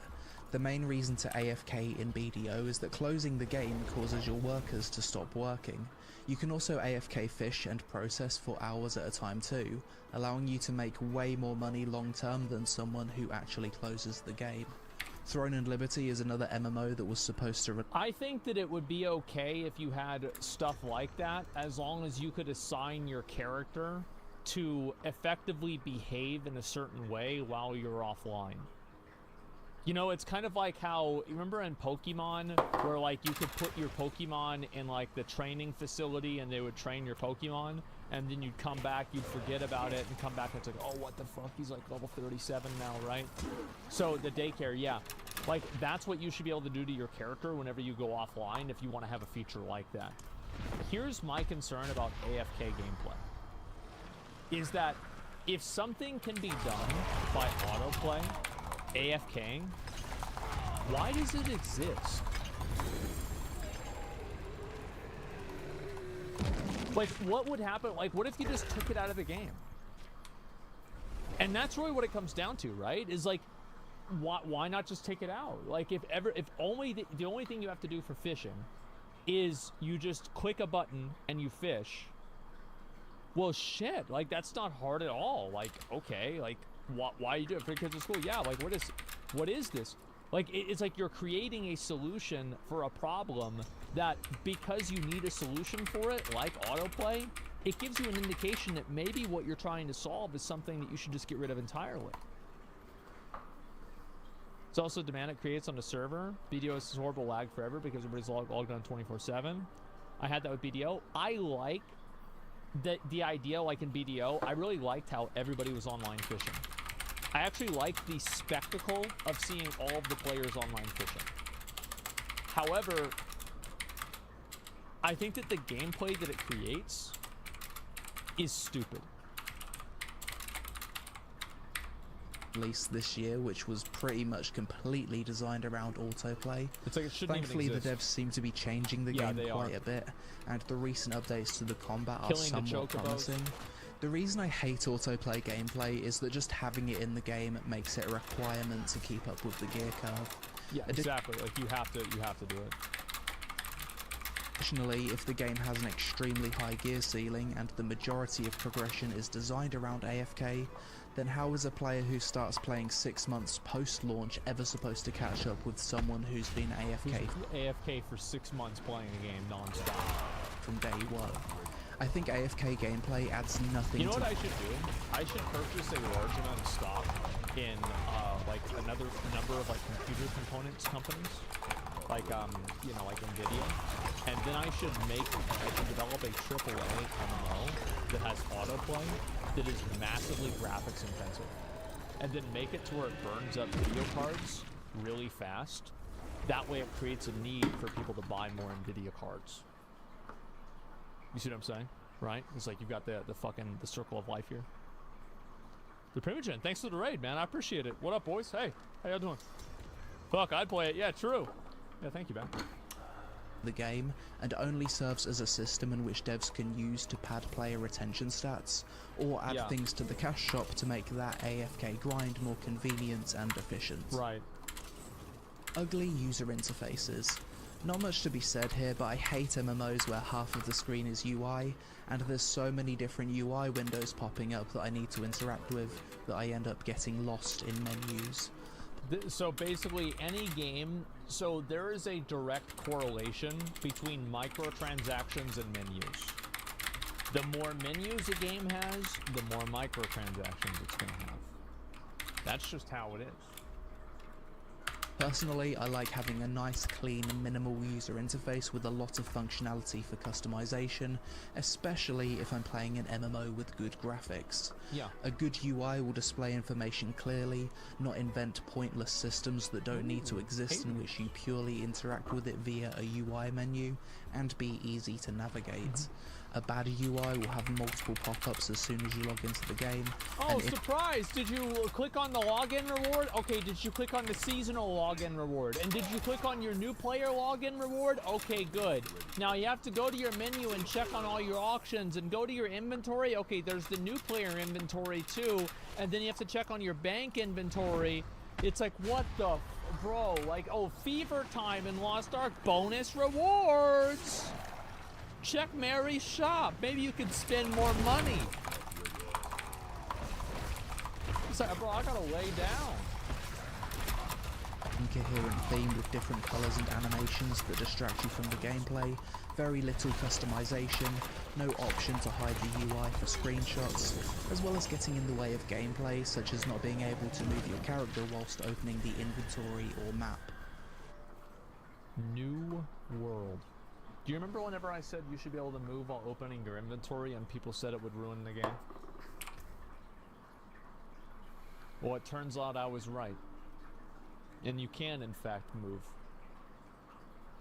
It's okay. Transmog. This is a bit of a hot take, but I kinda miss the days of when transmog wasn't a thing in MMOs. Now, I don't actually hate days of when... Holy shit, this is the end of Tumus Argaris? Those were the days, man. This was 35 years ago. So yeah, I'm okay with transmog, kind of, but I see what he's saying. There is a part of me that wishes a game didn't have transmog. And if there was a game that came out, I think the problem though is like a lot of times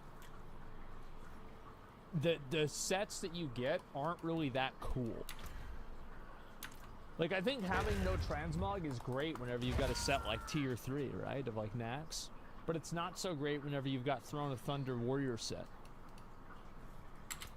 Transmog wasn't a thing in MMOs. Now, I don't actually hate transmog, but there's definitely pros and cons to its existence. There are pros and cons, yeah. Pros: collecting different gear sets from old content keeps that content somewhat relevant in terms of rewards. Transmog as a whole adds content to an MMO. It's horizontal progression, and making different transmog sets is fun. Yeah. Cons: nowadays, you can't look at a player in an MMO and get an accurate... See, y'all don't remember what he used to be. Back in Burning Crusade, you'd be able to fucking look at that bitch And you would say, he's in PvE gear, let's kill him. You would see some shaman with those blue shoulders. Ah, you're dead. That was special. Idea of how strong they are purely based off appearance. The existence of transmog also devalues the feeling of getting a cool new piece of endgame loot. You're basically only interested in the stats, unless it just happens to match one of your transmog sets. Well, it's like the transmog, the best in slot gear becomes the transmog that is considered to be badass. Like, if you see a warrior with pink boots in retail WoW, you're like, okay. But if you see a warrior with pink boots in classic WoW, you're like, oh shit. This guy's a G. Yeah, this guy's a straight up fucking G. Alright, let's go. Yeah, we're gonna be fine. MMOs with transmog also typically have cosmetic cash shops where you can just pay to look cool regardless of your level, which creates an incentive for devs to make the coolest looking armor be tied to cash shop purchase rather than being earned in-game. When it comes to transmog, I'm 50-50. On one hand, I really enjoy running old content and collecting skins. On the other hand, I think it's really cool that in classic WoW I can just look at another player and instantly see what gear they... What's this shit? Oh my god, bro. Like, I feel like some of the best streams I did, look at that gear. Some of the best streams I did, Amon Signet. You know where Amon Signet is from? It's from a quest in Hellfire Peninsula for Alliance that you get at the Draenei encampment after you go to Honor Hold. And he's tanking a tier 6 raid with it. That's a level 60 quest. I have to say, being able to just instantly look at somebody like this, like, you can tell this guy's a fucking idiot just by looking at him, right? It's so easy. And I think that's amazing. They have without having to inspect them. At this point, transmog isn't something that you can really take away from MMOs, and it's definitely in the dev's best interest to keep selling skins, with most players being okay with this. But that's it for this video. Obviously a highly subjective one. It is titled Things I Hate About MMORPGs, so I don't expect everyone to agree with me on some of these points, but I think it's a fun discussion regardless. And let me know the stuff that you hate about MMORPGs in the comments below. Help us out with a like for the algorithm gods if you enjoyed the vid. Social media on screen. Thanks for watching, and I'll see you in the next one. Pretty good video. Yeah, I think I pretty much agree with every single one of these, honestly. I do. I'm trying to think, like, I think the only one that I'm, like, not entirely, like, 100% on is the builds. Because I feel like the builds, the reason why the builds are problematic is because players have to start the game at max level. And I just think that's kind of shitty. That's what classic WoW does better than, like, almost any other MMO. It's also an illusion of choice. People will take the best build and you'll be excluded from groups if you don't. Well, the reason why, so you have to keep in mind, the reason why people get excluded from groups is because they get punished for not doing so. And that's what causes those things to happen. People, it's very simple logic, right? The harder you punish players, the harder players will work to avoid being punished. And that's why Lost Ark has such bad gatekeeping. That's why Classic WoW has such bad gatekeeping. Because if you have a mistake happen, and, you know, there's like fucking one person that does it wrong, and they waste everybody else's time, what the fuck? Old WoW stats look so simple. I love it. Yes, they were very simple. This is a great video. I was kicked from LFR in Mists of Pandaria for having shit DPS as a rogue, and I realized, shit, I need to learn how to play, and I spent the next few hours practicing with the YouTube rotation. Yeah, and I think that that's what happens, right? Whenever you put people in, like, the randomized groups. Again, randomized group. Like, I'm not even sure if I believe that, because, like, bro, I would AFK in that shit. I'd never get kicked out. I think it's unavoidable, even without hard mistakes. Better players equals faster clear, equals saving time even without risking wipes. Of course it's unavoidable, but the spectrum is worse, right? What I'm saying is that having high punishment mechanisms pushes things to that spectrum even more. There's the video. Make sure to give it a like. This is good. I want to read some of these comments here and see what people have to say. RPGs I hate is whenever leveling feels like an inconvenience to reach in-game content. True. Daily risk is a killer for me. I don't mind grindy rewards, but let me do it at my own pace. Exactly. Biggest problem I have with every newer MMO, that it feels like a game. It feels like an alternate reality instead with the old MMOs. I think that's definitely true. That is why people like classic WoW. There it is. High punishment's great and terrible. Like all things in life, there's no single way. Oh, you're definitely right.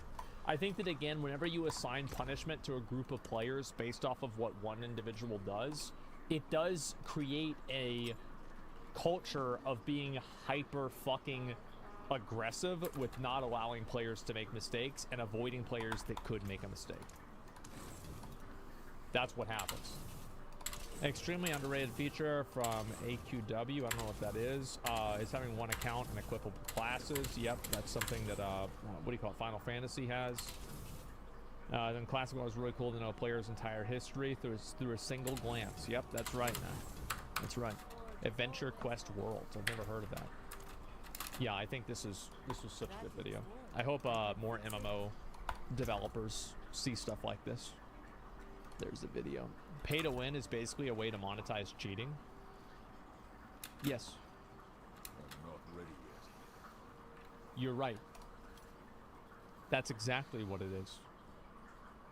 So let me start just by talking a little bit about Ghost before we get to your questions. Look at that penguin. I want to stress we're in early development, and that means the art and ideas are not final. And that's the whole point. We want to share all this with you early so that we can get feedback, make changes, and make the game better before we are finally live.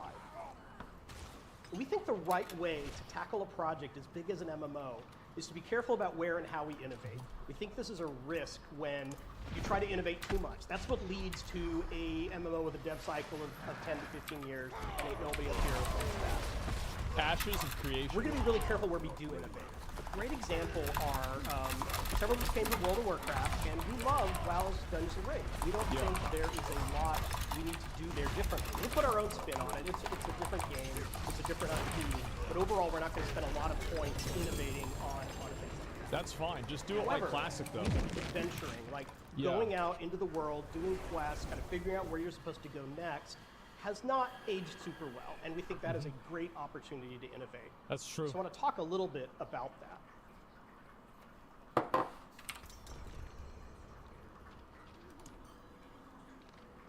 Yeah, true. So our game is That set looks in a really shattered nice. world Real thing. where players look out into the sky from a mysterious ancient city and see countless shards of broken worlds waiting to be discovered. This is some of our latest concept art for that setting, but I also want to show you how this has already evolved. When the team was first brainstorming about the world, I got excited and made my own sketch of how the shards might float above the city. And everyone teased me about it mercilessly. And so I drew it again in Photoshop where it looked tiny bit better, and we used this for our first several pitch decks. I get it. This is what game development looks like. It starts looking pretty bad, you make it better and better, you hire better artists and actually draw, and eventually you should be able to produce something pretty cool. Yeah. Our I art used to be teams a game took developer these when I was 6 concepts years old. and got us to our latest vision, which we'll continue to experiment with further. This is by far not the final game. You probably get the idea that one of the major focuses for us is creating two different types of world shards for players to explore. We're calling these red shards, are like more traditional MMO zones with lots of danger, dungeons, and world bosses. This is where you'd find most of the dungeons and raids in the game, and other players, particularly strangers, are really important here. A player on Twitter compared them to WoW's Timeless Isle, and that's a great way to think about it. Okay, sure. And then our blue shards will be more of a private realm for you and your friends. The design draws on some inspiration from survival games, but it's not about starving or freezing to death. It's more about you charting your own path the way you want. And while the red shards offer a consistent theme park experience for every player, the blue shards open up individualized and different sandboxes for you and whoever you choose to let in with you. Okay. The basic loop of Ghost when you play is you'll go back and forth between the blue shards and red shards. Perhaps you need an important reagent for your next upgrade that can only be found in the red shards. Or maybe your friends let you know that a rare boss just appeared and that boss is really loose, but you'll need to assemble a small army to go with this mission. These accomplishments are then things you bring back to further improve your character and the blue shard. Now we think the opportunity here is that when you're playing out a blue shard, your actions will be permanent, whether you deplete a mine or clear out a dungeon, a dragon's den.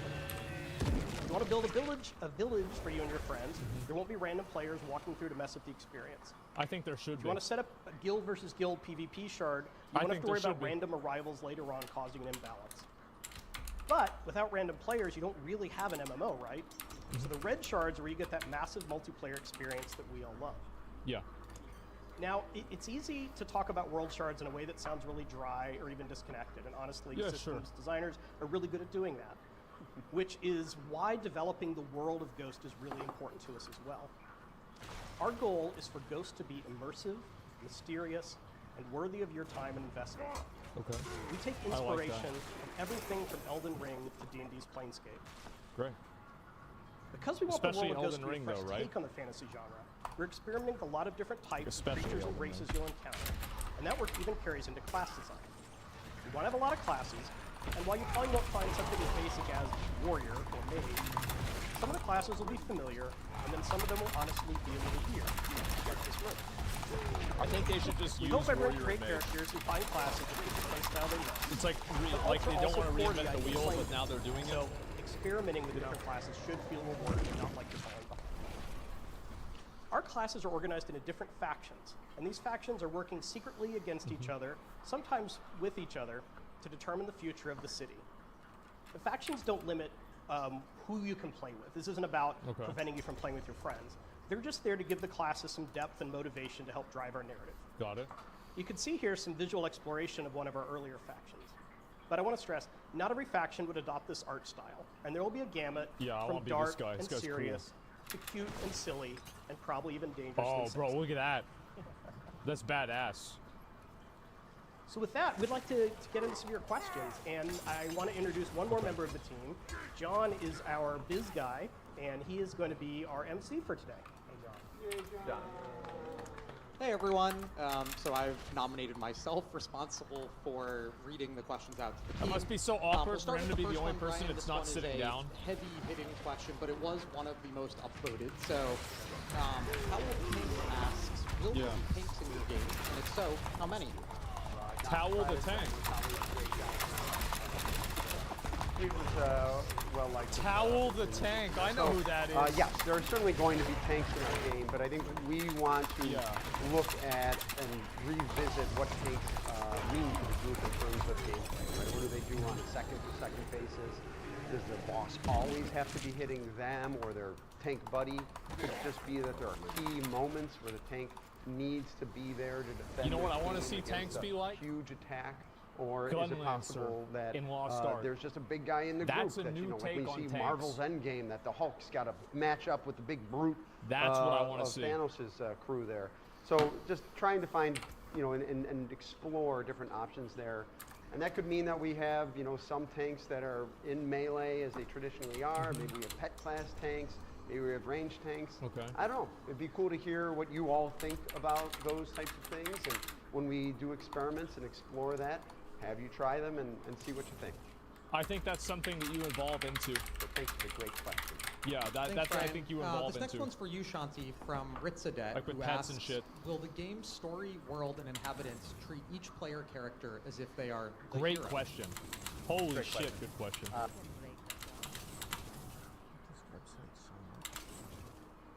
Oh my god, I hate this website. Oh my god, this is such a...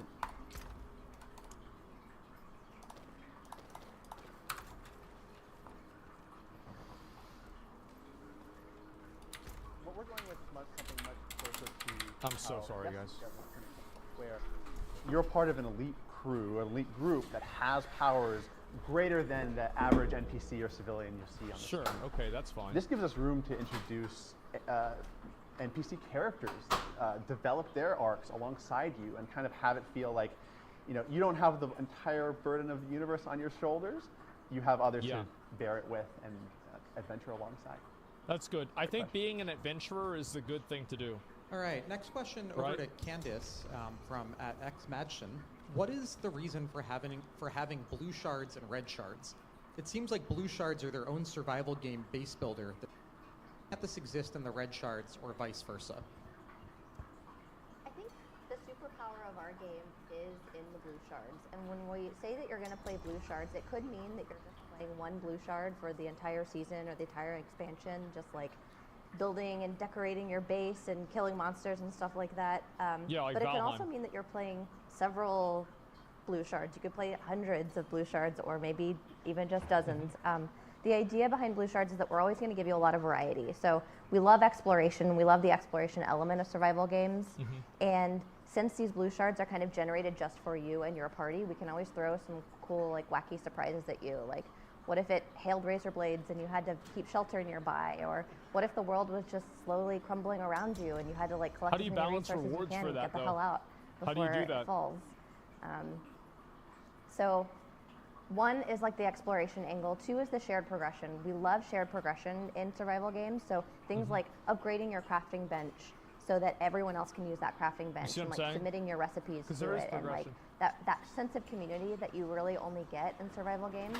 And now imagine you can take that character, you can take that community, and then like inject that into the traditional MMO that has all the raids and dungeons. And you're getting like a mix of your gear from both of these blue shards that you're investing in, that you're playing multiple of, and then the red shards that you're more used to doing things like instant story, dungeons, raids, world bosses, all the cool stuff. Like we really want to concentrate the cool stuff about like the open world experience. It should be red shards, so right? that we can kind of like divide the experience between like, here's your exploration loop and here's your like static loop. I feel like this concept might be too... Okay, I'll toss the next question over to Ed. This one comes from at Mystical OS, who asks, do you plan on supporting UI This guy's mods? the guy that If made so, will it be DBM. curtailed to not create the arms race present in WoW, or will you take the Final Fantasy? This guy made DBM. That's a good one. I know, it's spicy. Thanks for the question, Mr. OS. Big fan. Yeah. So I think you've astutely called out like that there is a pretty big risk to doing something like add-ons in the context that say like WoW does them, right? I don't Where want add-ons. You can get to the point where you've got all these interesting fights with great mechanics, and then you have people who are sort of just in this arms race with the developer to like build add-ons that play the game for you, right? Yeah. Shout out to Foji and WoW Classic for doing this for my raid in Wrath of the Lich King. So I think that's something that we probably don't want as much of. I think the combat modifying combat add-ons are bad. world is probably not one we want to live in. But the normal ones are not while that we don't bad. know exactly what we're going to do, there's probably some great use cases for exploring add-ons, and I'll try to talk about that. Sure. So, like, examples that come to mind for me are things like, imagine that there is an accessibility feature that we maybe just haven't been able to prioritize yet, but a passionate developer in the community could build it for the game, and that could enable new people to play who wouldn't otherwise be able to play. Like, I think that's awesome. And likewise, there are just players who have strong preferences about how their UI should look, and they may not be in the realm of what the base customization in the game allows. And so allowing someone to serve those needs, I think, is good. So I'm not exactly sure where we're going to go. One thing I can say is, this is a good answer. I think we know that we have a responsibility to ensure that a player can download, pick up, and play our game without using add-ons, if that was something that we had. So they don't want to make and it not like have to retail worry WoW. about, like, we've all probably experienced that thing where we're trying to onboard a friend. It's like, okay, download the game, then You have like to install download these the program. 80 add-ons, right? 2 hours. Yeah, exactly. And then like Half of them are 6 broken. hours later, after you've configured them, you're tired and you don't end up playing. So like, I think we want to avoid that world no matter what. Yeah. And TBD on like exactly what we do with add-ons and which kind that we support if we do that at all. I think no combat add-ons 100%. The rest, I don't really care that much Greg, about. this next one's addressed to you from Dako Tiak. I don't know who this says, is. more and more systems-heavy games seem to be dominated by the soulless quest of optimization at the expense of social decency. There it Greg is. mentioned social play is what makes MMO special. What's your strategy to keep optimization from destroying the social fabric of the game? Good question. Great So question. peeling back the curtain a little bit here, the historical business model for a lot of MMOs was to keep players playing as much as possible because that's where the revenue comes I could have never guessed and that. we don't think that has aged super well. Like when Baldur's Gate 3 came out, I wanted to just play a lot of Baldur's Gate 3, and if I had been raiding or something at the time, Elden Ring that was might like have been that an for issue me. for my guild. If you're a hardcore raider like my friend Ed here, that may be fine. You may want to raid all the time, and we know that the optimization game is fun for some players. They want to try to first you beat the boss, then you try to beat your friend's DPS. Like, we get it. And that's fine. No, but no, we really are trying to design Ghost to fit in your life. And because we're releasing the story in chapters, if you feel like you've kind of seen the end and you want to take a break for a little while, like, that's fine. We're not going to get mad at that. And we're going to try to make sure all the systems in the game can support that. So if you want to push blue shards, if you want to keep trying to do harder and harder raids or engage in PvP, like, all good, and we'll support that. But if you want to make room for other games or, you know, God forbid, work with your family, you could do that as well. Great. Okay, next question over to Brian. With respect to combat, the website describes targeting in such a way that it's not clear if it means tab targeting or fixed combat. Will it be real-time combat like we see in New World, Black Desert Online, and so forth, or will it be a hybrid like Guild Wars 2? I'm hoping hybrid. I think the short answer is more of a hybrid. Thank God. The long answer is that, you know, first and foremost, our game is to be playable on the PC with a mouse and keyboard, right? We feel like there are millions of MMO players out there. They're very comfortable in that environment, and being able to click on individual targets, being able to hit tab to select them, that's something they're used to. And it's a very approachable model, right? There's a lot of people that you've been probably able to introduce to MMOs in the past, and they're very quickly able to get into the game, right? And we want that. We want, you know, one of the most important things about playing this game is playing with your friends. And so part of that is making sure that it's approachable for everyone. What we also want to do, though, is we want to make sure that it can be played with a controller. And so that has certain challenges, right? It's certain things we might have to do differently. And so we're exploring other ways that you would do targeting, more of like what we call like a soft block targeting system, where you're maybe on a controller and the right stick moves the camera, and it's basically doing tab targeting for you. It's selecting a target based on where your crosshair is looking. Crossplay's huge. And then trying to add a lot of mechanics want people to play from the game, you know, popular action combat games that you might see, like Shadows of Mordor or even Spider-Man or Assassin's Creed. There's a lot of things they do with combos and assassinations and counters that we think we can bring into MMO combat and make it a bit more interactive and physical and interesting. So that's kind of where we're at in terms of targeting and combat at this time. Okay.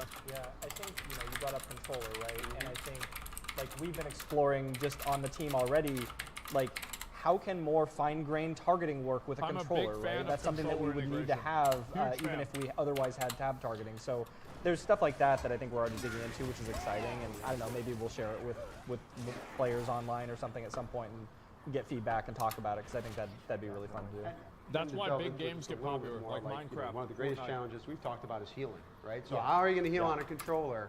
And so, you know, you've been doing some really cool prototyping on that. And I think it's pretty cool. I think players will be excited about what we have, and we'll be happy to share that when we feel it's a little more refined and shippable on the App Store. Or they'll hate it. Yeah, or they'll hate it. One of the two. We'll change it. Also okay. And we'll change it. Yeah. All right, let's keep moving here. So over to you, Koob. A question from Anon-Opinion87. What is the art direction of the game? More stylized like WoW or more realistic? Yeah. Will it be built in a way Holy that shit. it won't become outdated graphically with options for visual upgrades in the future? Will it be third person or isometric or something else? Wow. That is a lot of questions. Wow. It's this. This is the art style. Yeah, I'm going to start with the art style one. This is it, right? No. No, I think I think when we were going through the slideshow earlier, there was a wide range of things that we were showing. And it was also back to the thing that we were saying. We are early in development. In that early development, we're exploring the boundaries of where we want to go with the look of the game. With the tone of what we're trying to do with the narrative and the IP, we know we're not going to be too stylized or cartoony. But we also know, to your point of things that end up being dated, this is a game that we want players to love and play, not just for years to come, but for decades to come. So it also won't be a game that is ultra realistic. In this kind of like process, we'll kind of be working to refine where that actual direction is. Sure. And I think the third part of your question about the camera, I think we can lock it in that it is going to be a third-person camera, not isometric. Thank fucking God. I hate isometric. Unless you hate it, then we'll Yeah. change. Yeah, I don't like isometric. You all gotta hate it, though. Well, as long as one person me, likes not it, you. it's all Sorry, right. guys. Chat seems happy so far with that response. So we'll, oh, good. Okay. All right, we can keep our job. Thanks, Chat. Thanks, Chat. So this next question, actually, I'll cheat and ask 2 in 1. The first is, knowing oceanic servers would be a pipe dream, in what ways will you design the game to reduce the impact of higher ping on being able to effectively play? And then a related second question, will this game have cross-server grouping for players? Can NA play with EU homies? Cam, that feels as our resident Australian expert. He's a Mythic Plus legend. A good set of questions for you.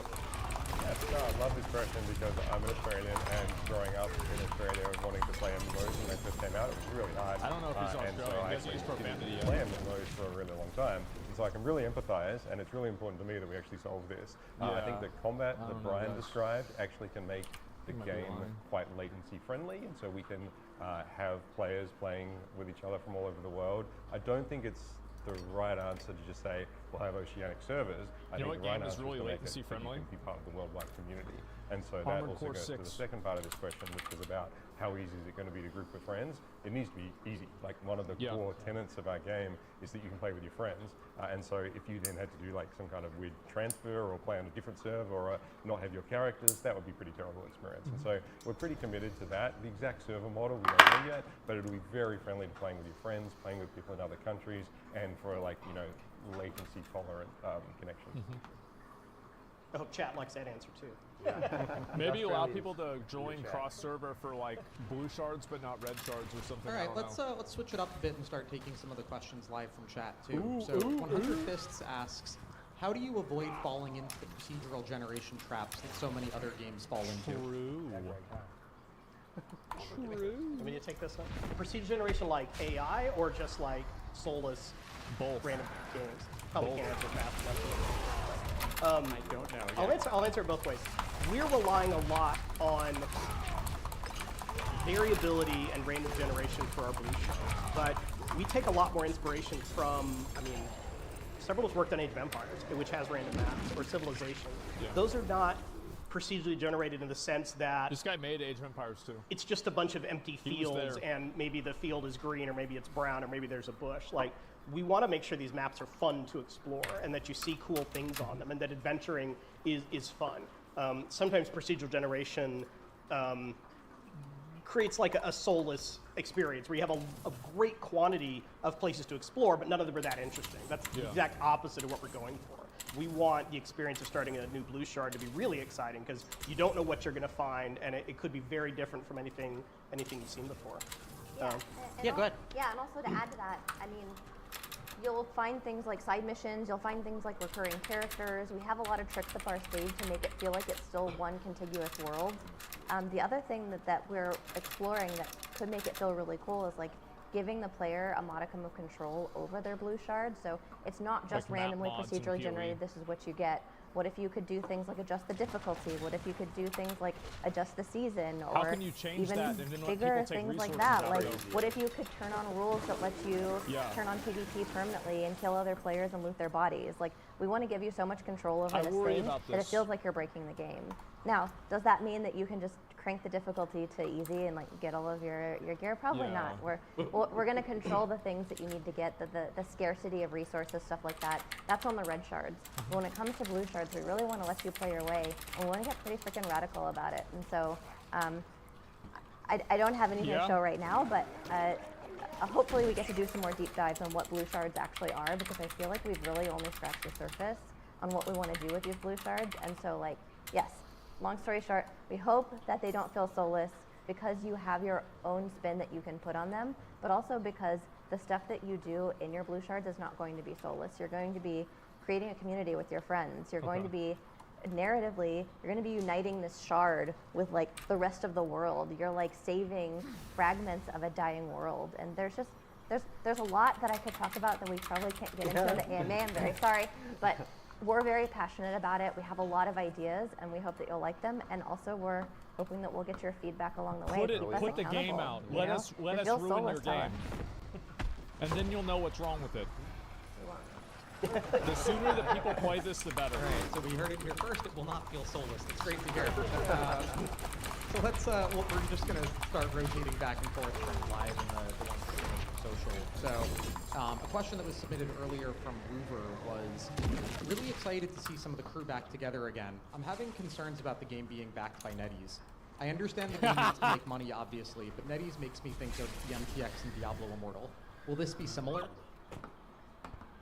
No. Oh, I mean, shit. In short, we have not finalized our business model yet, but honestly, it's probably going to be something like you pay for a box or you pay for a subscription. Like, we almost certainly is not going to be like a free-to-play game with microtransactions. We might have microtransactions, but it certainly won't be pay-to-power. Yeah. We decided to work with NetEase because they made this crazy offer of they want to fund us and let us kind of make whatever game we want with whatever team we want, and then they'll be there to support us along the way. It's so smart for it NetEase, is the too. most freedom I've ever had as a game developer. Yeah. I've been doing this for, Think for about 25 it from their years. perspective. It's good for them. It's awesome, and I think that is what has allowed us to attract so many great people to work on the game. And again, love to hear feedback. Even once we start talking about the business model, that's the kind of stuff that we'd like to have. We want players to feel good about spending money. Yeah, sure. It's never going to happen, but yeah, sure. Great. Next question then from Ciro in chat. You've mentioned a lot Unless of they're classes. adding animators. While it's obviously too early for an exact number. Is there a ballpark for how many you plan to launch with? Maybe over to Brian for that? Sure. Yeah, I mean, we've talked from anywhere from 20 to 50. I think one of the things to focus on with the number of classes is that playing the game, we expect you to play a bunch of different classes. And so there may not be as much depth in terms of customization and taking a single class into 3 to 4 different directions, but it's more going to be that, this class, it's very easy for my rat catcher to not look like Greg's rat catcher. There it is. And for us to have some choices in how we catch our rats. Yeah, it is. But not necessarily that the rat catcher can do 4 different roles and there's the talent choices for all of them. So I think in that respect, we're going to see, but then we could really go deep on the rat catcher fantasy because we only have to say this is what rat catchers do, right? Okay. And so I think that's part of what we're talking about here. So yeah, something in the 20 to 50 space is what we've been throwing around. So they're almost going to be like champions in like a MOBA. By the way, it's like a joke on our team, but Is don't it be a joke? surprised. Don't be surprised if you see it. Yes. It is too We late say now. we won a lot of classes. No, it's out there. It's out there. Right, The one thing is with having lots of classes. Sure, I mean, it's not going to be like rat catchers our only class, but part of it is yes, we're going to have, as Greg alluded to in the opening, we're going to have those traditional things that you want to be. There's some guy who wants to be bare-chested with a big sword, running around smacking things, and wants somebody to be.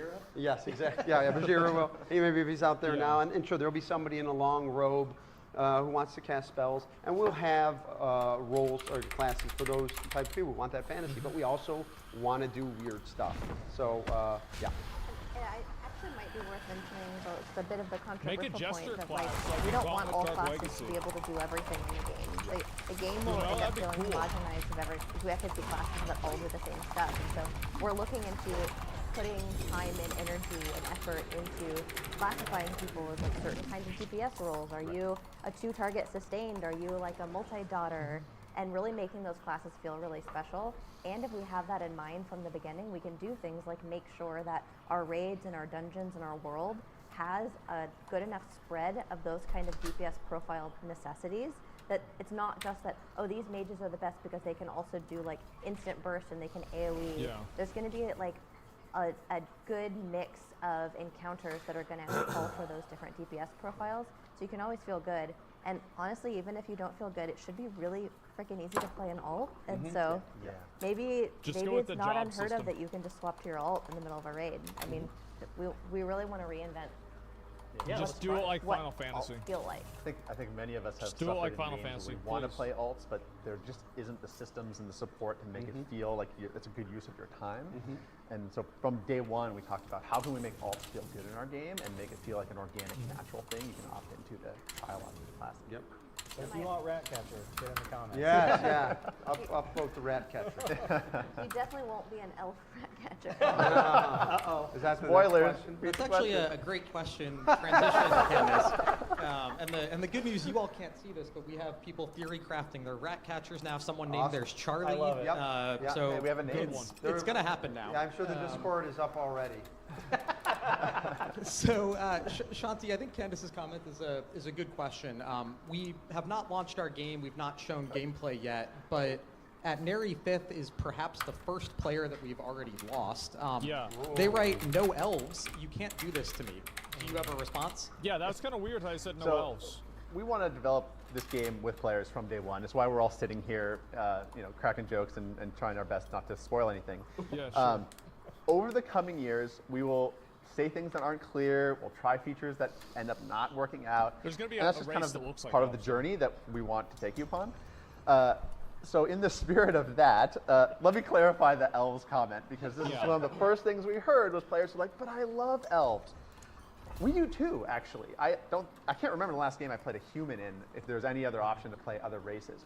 What we don't want to do is transpose Tolkien's Lord of the Rings elves and dwarves and plop them into our universe, because we're making something from the ground up that is ownable and made to be in the shape the game needs it to be.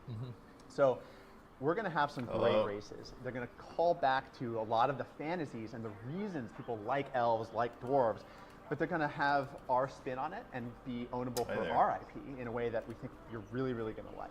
Yeah, and if I could add something to that, Shanti, I think early development, it isn't always just being general about telling people things that have no context. No, thank you. We could say early development and not say anything. But to your point, sometimes we are just saying what we're thinking right now. I'm no longer want to get using that it. feedback. I Understand. I switched what is unions, it about so I elves don't that have you it like? anymore. What is it about that persona? What is it about that speaks to players so that we could better understand general, that and actually I think figure just out use how the to old work races. this. That's what I think. Is there any? 'Cause there's like a cultural Is there any shared drawbacks to understanding of it. keeping it, Understand the fantasies or that these canceling classes it? and these races are providing, so that we can learn what you love and then make sure that that's present in the game. That if you have a fantasy of, I want to be like a class that loves nature and I use nature magic, you have that. If you just want the fantasy of an elegant, beautiful. Maybe I'll elf, there just will be leave it for elegant, now and beautiful then sleep races, on right? it, and then I can call so back when I figure out I think what it's I wanna really do. important They that need you to have keep cat telling girls. us how you feel about our ideas. Alrighty, thank you. So what I heard You was too. we're not building elves. We're building like 15 different kinds of elves. Perfect. They're all Yeah, rat they catchers. need to have And they're all rat. And they have great abs. They've got to have it. All right, back over to you, Cam. Probably a quick question here, but a bunch of people have had it, including Vivid Gaming GG. Is our game built in Unreal or Unity or something else? Good question. Great question.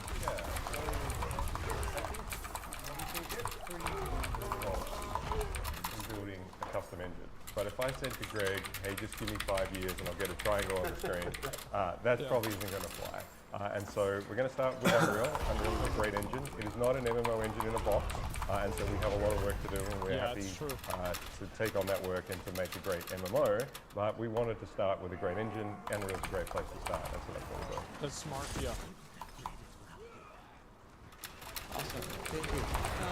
All right, let's keep moving. Maybe actually, while we've got you, Cam, another question here from Chocolate Chat. Will the game be built around anti-cheat and work against bots? This is always an issue on economy and player experience. True. Yeah, that's actually a great follow-up question, because that's one of the things that we will need to put a lot of effort into. That's really important. It's important to me. It's actually something that some of us in the team have worked on before, and so things like we call that client integrity, things like avoiding exploits, avoiding botting, avoiding dupes. Things like that will put a lot of effort So he into played that. New World. I'm confident we can get that to a really good spot.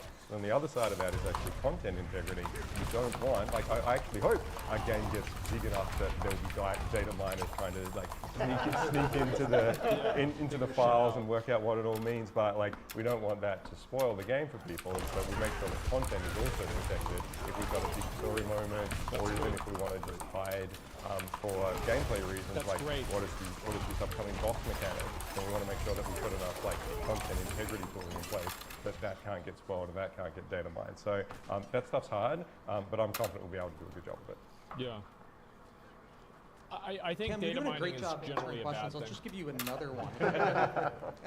This one's from at Stripe Wow from Social. Who asks, do you plan on releasing the game and patches worldwide at the same time? Yes. I think we want a worldwide community, and it's just better if everyone gets the same content at the same time. So that is our aspiration. That's what Doesn't want to lose because sometimes there EU. are practical reasons why that's difficult. Different platforms, different countries, but wherever possible, we'll make sure the game and the patches are released at the same time worldwide. And same deal, you don't want to get spoiled because someone in some other country found out about the content and then you didn't even get a chance to see it, already heard about it. Maybe they killed the boss before you did. Yeah, for sure. That's what I meant. Australia first and then the rest of the world. All right, Brian making the wisecracks over there, so you get the next question. This question comes from Denied, who asks, when it comes to characters and alts, will you have to level multiple different tunes like WoW and Guild Wars 2, or will it be more like Final Fantasy 14, where I can have one character that can learn all jobs by changing star Amazing question. Yeah, it's a good question. We touched on this a little bit before.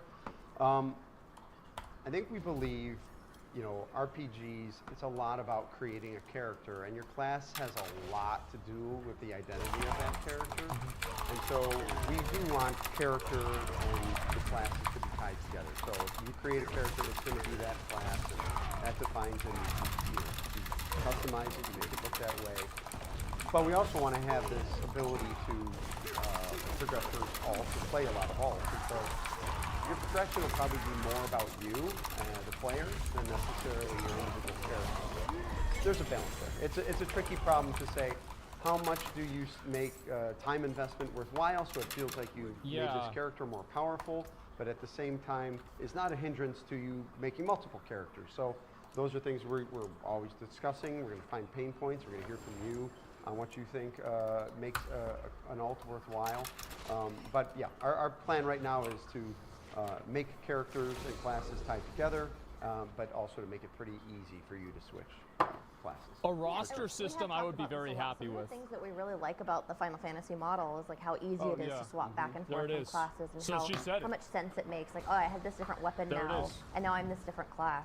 There are things that we could do that are inspired in that vein, but ultimately the thing that we like the most and the reason we chose this direction was like, we like embodying the entire fantasy of the character within a single character, in the sense that, like, if I want to play a Scourge character, and then I want that to feel like it's in the vein of, Scourge stuff, or I want to play my Tauren character or something, and that's going to feel very different. We want to give you, like, the full breadth of that fantasy, and I think the best way to do that, to deliver on that, is to let you play a lot of different races, let's play a lot of different, like, fantasies to explore. Yeah, sure, I get it.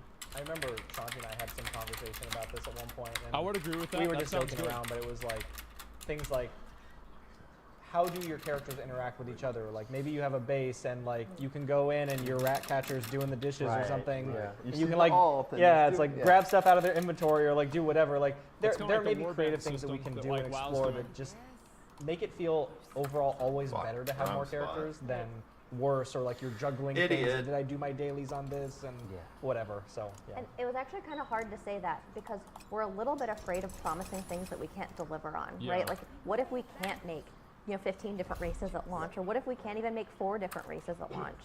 It's what we want to do, but the reality of like the development and trying to get to ship on time, and what sacrifices you make to have those kind of things put in the game. Anyways, I just wanted to acknowledge it's like very hard for us to say these things when we're not 100% sure. And there might be a world where we only have 1 or 2 or 3 races that ship. But letting you know what's in our head and where our philosophy is at, I think, is what's important about, good to know what the North Star is, or staying transparent about our development process and developing out in the open. So we have more ideas than Rat Catcher. In fact, you came up with more today, or Rat Catcher might just be our anti-cheat system, is what Cam said. So it'll be somewhere in the game, even if you can't play it as a class. Brian, you took like a mix of W's and L's in chat for the alts versus not alts type thing. Oh yeah, well I'm not surprised. Probably the WoW players versus the Final Fantasy. I love alts. I don't like alts. I like playing one character, and that's the thing. I don't we like understand. having There are to people repeat who content. like making one character and playing that character only. And so one of the things you have to make sure you're not letting happen is, well, to play this one character, I have to play lots of alts. Yeah, that's right? not I have to fun. play lots of alts and drive it towards that one character. It's okay to say, I play this one character and it can feed my other characters. Like, that's a little bit more palatable than saying, in order to make my rat catcher more powerful, I've got to play my gunsmoke Ronin and my swan catcher. There's a swan right there. I'm looking at a swan. There's the camera here and a swan right there. I want you all to know what is my experience right now. So where's the rat? Yeah. I just want to say one more thing on that topic, which is like we are staying curious. So if there is something about having one character that is very appealing to you, very curious about what that is. We have some inclinations, like how easy it is to like share gear, and like is it more of like, is it a fantasy thing that you want, or is it more of a logistics thing? Because logistics are very easy to solve, especially whenever you're building something from scratch. So like in Diablo, anyway. That was a baller question. Thank you, John. Great question. Also, one last clarification, it's actually an Australian swan. So going back to the Australian thing, it's very cool. All right, Brian, while we're with you, that is spamming this one, so we're just going to do it. Okay. Specifically for Holinka, can we get an idea about what PvP will be like? Will there be incentives pushing players to be a part of open world PvP? Will there be a ranking system, PG arenas? Very good question. I think a lot to be decided there about the structure of PvP. There will be PvP. I think more of a focus on open world PvP, maybe blue shard PvP, so that every time you're going in, it's a little bit different. Maybe there's blue shard battlegrounds, maybe there's blue shard arenas. I think that's a kind of an open question. I think one of the big challenges in MMOs, every MMO has this. Honestly, any game that has a PvE progression system and PvP in it has the challenge of, are those two parallel progression systems or not? And I think that's something we're really going to have to think about, and in my opinion, avoid, right? Like, that was always a constant battle in other games that I've seen of, well, is the PvPer always better in the PvP situation? Is the PvEer always better in the PvE situation? Just make PvE the best thing. I don't know. I think we want to explore different ideas there and probably not do it the way everyone else has done it in the past. We have a fresh start, and never balance. So I don't think we'll see very structured PvP things like ranked PvP right out for launch. I think our focus will be more about creating a big world and a world that you can go fight in. And sure, there will be some systemic things that encourage you to go out and have some very dynamic fights, but more focus on the real MMO stuff before we get into a lot of the structured things. Not this bullshit. And Brian talked about blue shard PvP. I just want to kind of like illustrate what that could mean. So the cool thing about blue shards is that they're like randomized, right? They're like different just for you. They're not the same experience every time. It's not like it's not like an arena where you know exactly where all the pillars are, you know exactly where you want to do all your opening. It could be really fun to play a map like Warsong Gulch, but you don't know where the capture points are, and you have to figure that out each time. And maybe sometimes there's some texture between, oh, this one was really easy and this one kind of sucked. But it could also be fun to have those like private PvP experiences where you could turn on specific rules that make things more interesting for you. Like, what if we wanted to play, if we had blue shard PvP, for example, we say, okay, we want this to be kind of like a capture the flag style map, and we turn on that like hailstorm rule that we were talking about earlier, where like now I have to worry about getting to the flag, but I also have to worry about like building shelter and knowing where shelter is nearby. Blue shard PvP could be really, really fun, and we hope that we can deliver on that. Like the fog maps in PUBG, man. I remember that. That shit was good. Next one's over to Ed. Question, I am interested in hearing more about accessibility options. The key one for me is how targeting works. Due to how I play because of my disability, I struggle with more action-based MMOs compared to easier tab targeting ones. I know we've talked a little bit about the targeting already, but maybe touching on our approach to accessibility. Yeah, I mean, I have to say, like, for me, accessibility is actually something I care a lot about, even though I don't have any disabilities or anything. And I think the thing that originally sold me on how like valuable and important it can be is to think of it from the perspective of two things. One, like accessibility in the sense of who can play your game, right? There are just, I mean, there are a ton of gamers who have various disabilities who basically can't play some of the games that they love because they just don't have the ability to control them properly or like whatever. I think like looking at accessibility through that lens, if we can solve, you know, important disabilities, like we can actually bring more gamers into our community that we otherwise wouldn't be able to get, which is awesome. And I think the other angle that was Also, really people compelling are to me when I old was and first learning slow. about accessibility was the idea that like actually non-disabled players also benefit from accessibility options, right? Yeah. Options around difficulty, for example, like options around inputs, like even down to whether you can use a controller in our game could be considered in some ways an accessibility feature, right? Because some people don't have the dexterity with mouse and keyboard that they do maybe with controllers. It's also why we're excited to have someone like Ed on now to So start true. thinking What are about they this at talking a about? very foundational stage and really kind of build in with that thinking as we get into engine for the first time. With the first thing, I report that, so I'll play it back. Whenever I get fired, It's my new ringtone, yeah. It's good news for you, Ed. We're going to have a VOD of the whole thing. You can go back, clip out the parts that Yes, you want, put it in great. your annual review. Next question over to you, Greg. This one comes from Ace of Sween, who says, I remember Greg remarking on the Origin Plus podcast that WoW wants to be the only game you play due to the time commitment required. Time commitment is always an issue in MMOs. How will Ghost approach this challenge? We've also gotten a few questions in chat just sort of asking about like what a typical play session looks like. Are we thinking dailies and weeklies or other types of experiences? I'm hesitating to answer this because I don't want to throw, you know, other games under the bus, but generally dailies and weeklies are kind of low quality content that are easy for developers to add. So when you need to make sure your players have plenty of things to do, you add more dailies and weeklies because it's, you know, you can play the same quest over and over and over again, so you're really, really tired of it. Super fun. That's not the framework we want to approach. What? No! Because we're telling the story in these chapter-based sessions, we're fine if someone finishes a chapter and pieces out until the next chapter comes along. That's great. Again, if you want to stay and play the game, we will have plenty of alternate activities to do. We think that re-rolling and pushing blue shards is hopefully going to be really fun and have a lot of activity, and you will get rewards from it, but it should feel optional. It shouldn't feel like every day I log in and I do my 4 blue shards, and I go do my daily quest, and I like do my long ass enchantment cooldown or whatever. The tricky part of answering a question like that is you don't want to send a message to the Eds of the world that like, oh, so you're saying your game's not going to have much to do. Like, yes, there will be a lot to do, but we really want it to be tailored around, as a player, how much do you want to play? You're not going to be able to like be the best player in your guild with the best gear if you're like, hey, I like Ghost, but I only want to play a couple hours a week. Yeah. But you could still progress and you can still see the content and finish the story if you play a couple hours a week.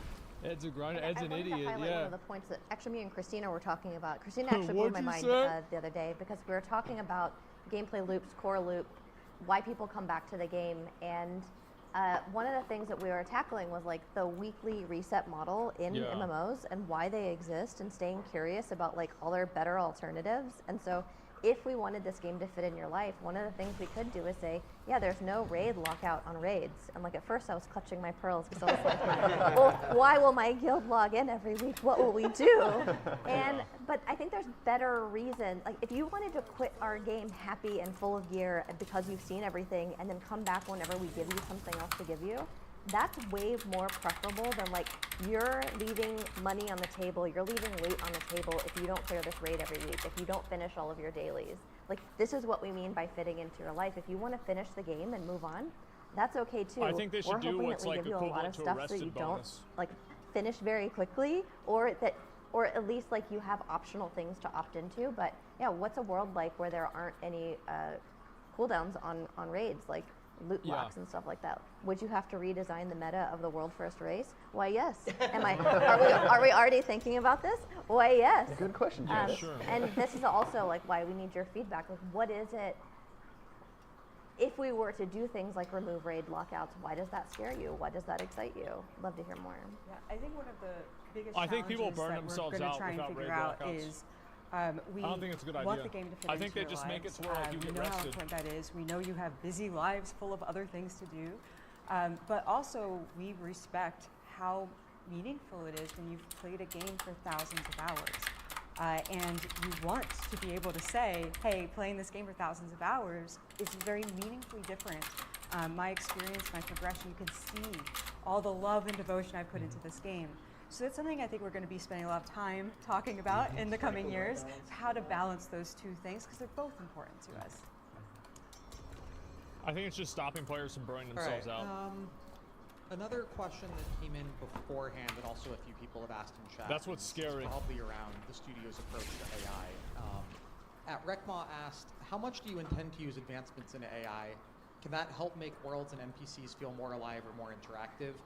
Maybe over to you. I feel like this is a trap question. Yeah, I'll go ahead and get started on that. Yeah, this is a trap question, 100%. As Greg already pointed out, we have such craftspeople that are already in our studio, and even with NetEase. And one of the things that we want to do with our game is mold this with the community through those craftspeople standards. So it's really important that we're bringing the right team together that is able to craft this amazing world, this amazing content that we want to create. AI has been tools that people have been using for a long time in different things, from things like Substance Designer, making procedural textures, and things like that. And those are tools that we feel more comfortable using. The tools that may potentially plagiarize somebody's work is not something that we would do, and we want to definitely keep that kind of published content in the hands of actual artists. I'll add a little bit to that as well, because I think we did a great job covering kind of content creation workflows. Yeah, you should keep doing a good job. That's what I think. In our direction. Yeah, that's right. But I think there's a whole other class of AI that, particularly around machine learning, which I think is something that we could also look into. Like, here's an example. We're talking about these kind of infinitely variant blue zones. Like, what if, based on machine learning on people's actual experience, it actually feeds back into the system that generates these blue zones? And so you use machine learning on players' fun, effectively, to feed back into what is the next blue zone, what is the next blue zone. So that's another example. I think we can fit it in without it being kind of predatory AI. I think AI should be used, but it shouldn't be relied on. Look, we're only going to hire 15 people and have AI do the rest of the work. Oh, okay. We hear a lot of crazy promises about the future, and honestly, I think who knows, but we are going to hire a lot of great engineers and a lot of great artists and hand make a lot of our content. Greg, while we've got you, a question that's come from a few folks, including Shambits Gaming, is partnering with players is a great value to have, but what is the actual strategy here? How do you intend to partner up, and what can we expect as players? That's a great question. This is a brand new frontier. Like, many of our former employers never would have gone for something like this. So we don't have a lot of examples to follow. I think some of the indie games do a pretty good job here of saying, like, look, we want feedback early on. Tell us what's working, what's not working. For the most part, our strategy is going to be oversharing, and we know that's not every player's cup of tea. Some of you are probably not the ones watching the stream, but some players out there will say, I want to wait until things are set in stone. I want to wait until I can play the game and see final art, and that's great. And we will make sure you know when we're at that stage. But we also think there are people who are excited to kind of come along this journey, see how the sausage is made, watch us pivot as like our ideas don't turn out as awesome as we think, and we have to do something else. We have a lot of experience on the team talking to players. There is a challenge where we're not building a game by consensus, right? We're not going to go out and vote like, hey, what should the next class be? We'll ask for feedback. That's very smart. We will I'm glad to hear this. Marry that feedback with our experience and our intuition, and a lot of players the are actual stupid. hard numbers that you get from watching players play test. Sometimes players say they're doing one thing, and in reality they're doing something else. So it's helpful to have that information. I'm not going to buy this. Just like everything else, this is a great part, a great topic to give us feedback on. Like, are you sick of hearing about our studio's values and you just want to hear more nitty-gritty about like how much armor class does this class have? You want to hear more about blue shards? Do you want us to talk through more? Like, this is not our last AMA. We are going to do some really cool things. I'll just say now, we have a few interviews lined up with streamers you've probably heard of. we are going to do a podcast that we're partnering with our good friend Scott Johnson, where I don't know what the cadence will be, but every episode we'll talk a little bit about like, what is it like doing a startup? What changes do we have to make? What are the challenges? It's really like making a documentary, like releasing the documentary as the documentary is being made. So yeah, another experiment. Maybe it will be terrible. We hope not. But yeah, definitely listen in and tell us what you think. Yeah. Oh, go ahead. You sure? Yeah, so one of the other things I'd like to add to that is we're working on a project, we're working on a game, but in some of the early things that we're going to be sharing is going to be on the content, is going to be on, where are we going to be able to go with some of the classes? What is some of the potential that you're looking like? How are we getting some feedback from what the audience may like from that? As great as Unreal is as a tool, we're still not necessarily ready to have playtesters just yet. So I think in that amount of time, we will be kind of involving the community in other ways, and kind of like giving them glimpses of what is behind the scenes of creating, this class, or how are we differentiating these zones? And I think that those are the types of things that we're going to be wide open, for feedback. And I think, as Greg pointed out, the feedback is definitely for us to consider, to talk about. We love kind of like just as groups even questioning and having people consider things from one another. But we're only a group of people. I think on our website we have like 14 people right now. So we'd love to get more information from the rest of the audience. I think another one of our strong values in the approach to partnering with players is that we understand not all players want to engage with us the same way. So we want to have lots of ways to get your feedback, get your input. So that could be, hey, we're talking to you right now, you're chatting with us, it's great. It could be, hey, we sent out some surveys. It could be play tests. More on that. I don't know if Greg remembers, but when I first joined Riot before coming here, I reached out to him and I was like, can we get lunch? And like, I just want to like pick your brain. And I just remember like kind of fangirling over Greg because, not because, he's a celebrity or anything. Smart. Yeah, he's just so smart. No, but because seeing Greg and other awesome developers across the industry engaging with players about how games are made and why we make decisions certain ways, like it helps not only excite people who are just interested in game development, which I was and became, but also helps people understand like how did we get to the decision that we made, and like even if it's a bad one, right? And like it lets people give feedback in a better context. So I think we're betting basically that there are a bunch of other players who are like little Ed, who might be interested in how the sausage is made and want to have a window into game development, and I think that'll be exciting.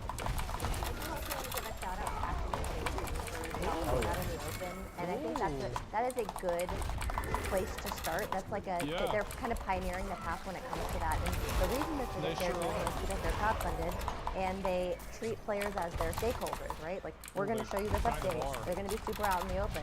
That's really cool. I think to add to that, we want to treat players not just like our stakeholders, but like our peers. We're all gamers. We're all MMO enthusiasts. Yeah, I like how I've been working on MMOs for 15 years, playing them for over 20. It's easier to understand. We want to. That's what partnering with players means. It means treating your feedback as valuable as one of our own peers, but also treating you with the respect that you deserve as a stakeholder, as a person who's interested in our game. Yeah, sure. Great. Next question, I'm going to cheat again and combine two questions here so we get more questions. Probably over to Greg. The question that was submitted was, being industry veterans, do you worry this may cloud the vision of the product with the we know better mentality? This is a Blizzard gamer. Development, as we've seen throughout the industry in recent years. And related to that, question that just came in chat from Paddles is, Greg mentioned a long time ago. The developers should know what you want better than you do. Pressure POV. That's their job. Do you have any news about that? Yeah, I mean, 100%. This is a concern of ours. When you get industry veterans, you have a lot of experience and you know how to set up a game from scratch. It is easy to lose touch with what our players, particularly younger players, talking about these days. How do they interact with content? What kind of games are they even looking for? So, as Christina alluded to before, part of this is just talking to players, talking to younger players, talking to players from different demographics that we represent. Players different countries around the world, kind of find out what's working for them. You know, do the current games they play, are they delivering? Is there something absent, you know, a niche we can feel? We will do focus groups, we will talk to a lot of players, and yeah, we will hire people with little to no experience. I just think that will be an awesome way to get a fresh perspective, some crazy ideas. We are not at that place yet. We are a remote studio, so we cannot offer a ton of direct mentorship. Our tools are currently the kind of tools that better developers are comfortable using. So give us a little bit of time to catch up with that, and we will absolutely, you will find job recs on our website. I just want to caution you that we will probably get a lot of interest in those roles. So we can't hire all of you. I would love to, but we do want to stay with a smaller studio. Sure, that makes sense. All right. Next question over to Shanti comes from. You can't just give players what they want all the time. Congrats on the team. Congrats to the team on the People don't know what they want. Studio. On IGN, it was mentioned you want to avoid typical fantasy tropes, orcs and elves. Do you have any other tropes you want to avoid? Dwarves, Gnomes, halflings, dragonborn. Love this question. A lot of games lean on tropes because tropes are there for a reason, right? A hero overcoming some obstacles with their friends and being triumphant has been in stories for as long as humans have told stories. The heroic journey, yes. So we're not going to try to reinvent storytelling in the game. That being said, one thing we are very excited about is the possibility of playing more in kind of the gray space between the good and the bad. We love it when you can understand why a villain may be doing something, even if you don't agree with it, or watching a hero that 2 seasons ago was your favorite, maybe starting to make some choices that you're not so excited about anymore. We want to be respectful of the passion and the love that players have for characters in the world, but we think there's a lot of really interesting area there in the gray that we can deliver awesome stories and incredible characters. Yeah, and if I were to add to that, that's what I love so much about being able to have art partnership with IP and narrative, because it really helps drive what we could do visually, with that.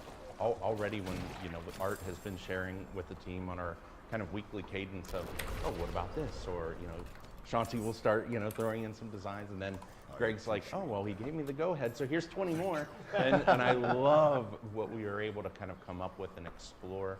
And yeah, like it's just great having that from the very beginning of the project, because it's only going to make what we're creating, both visually and for people to play, just more kind of a stronger foundation to grow.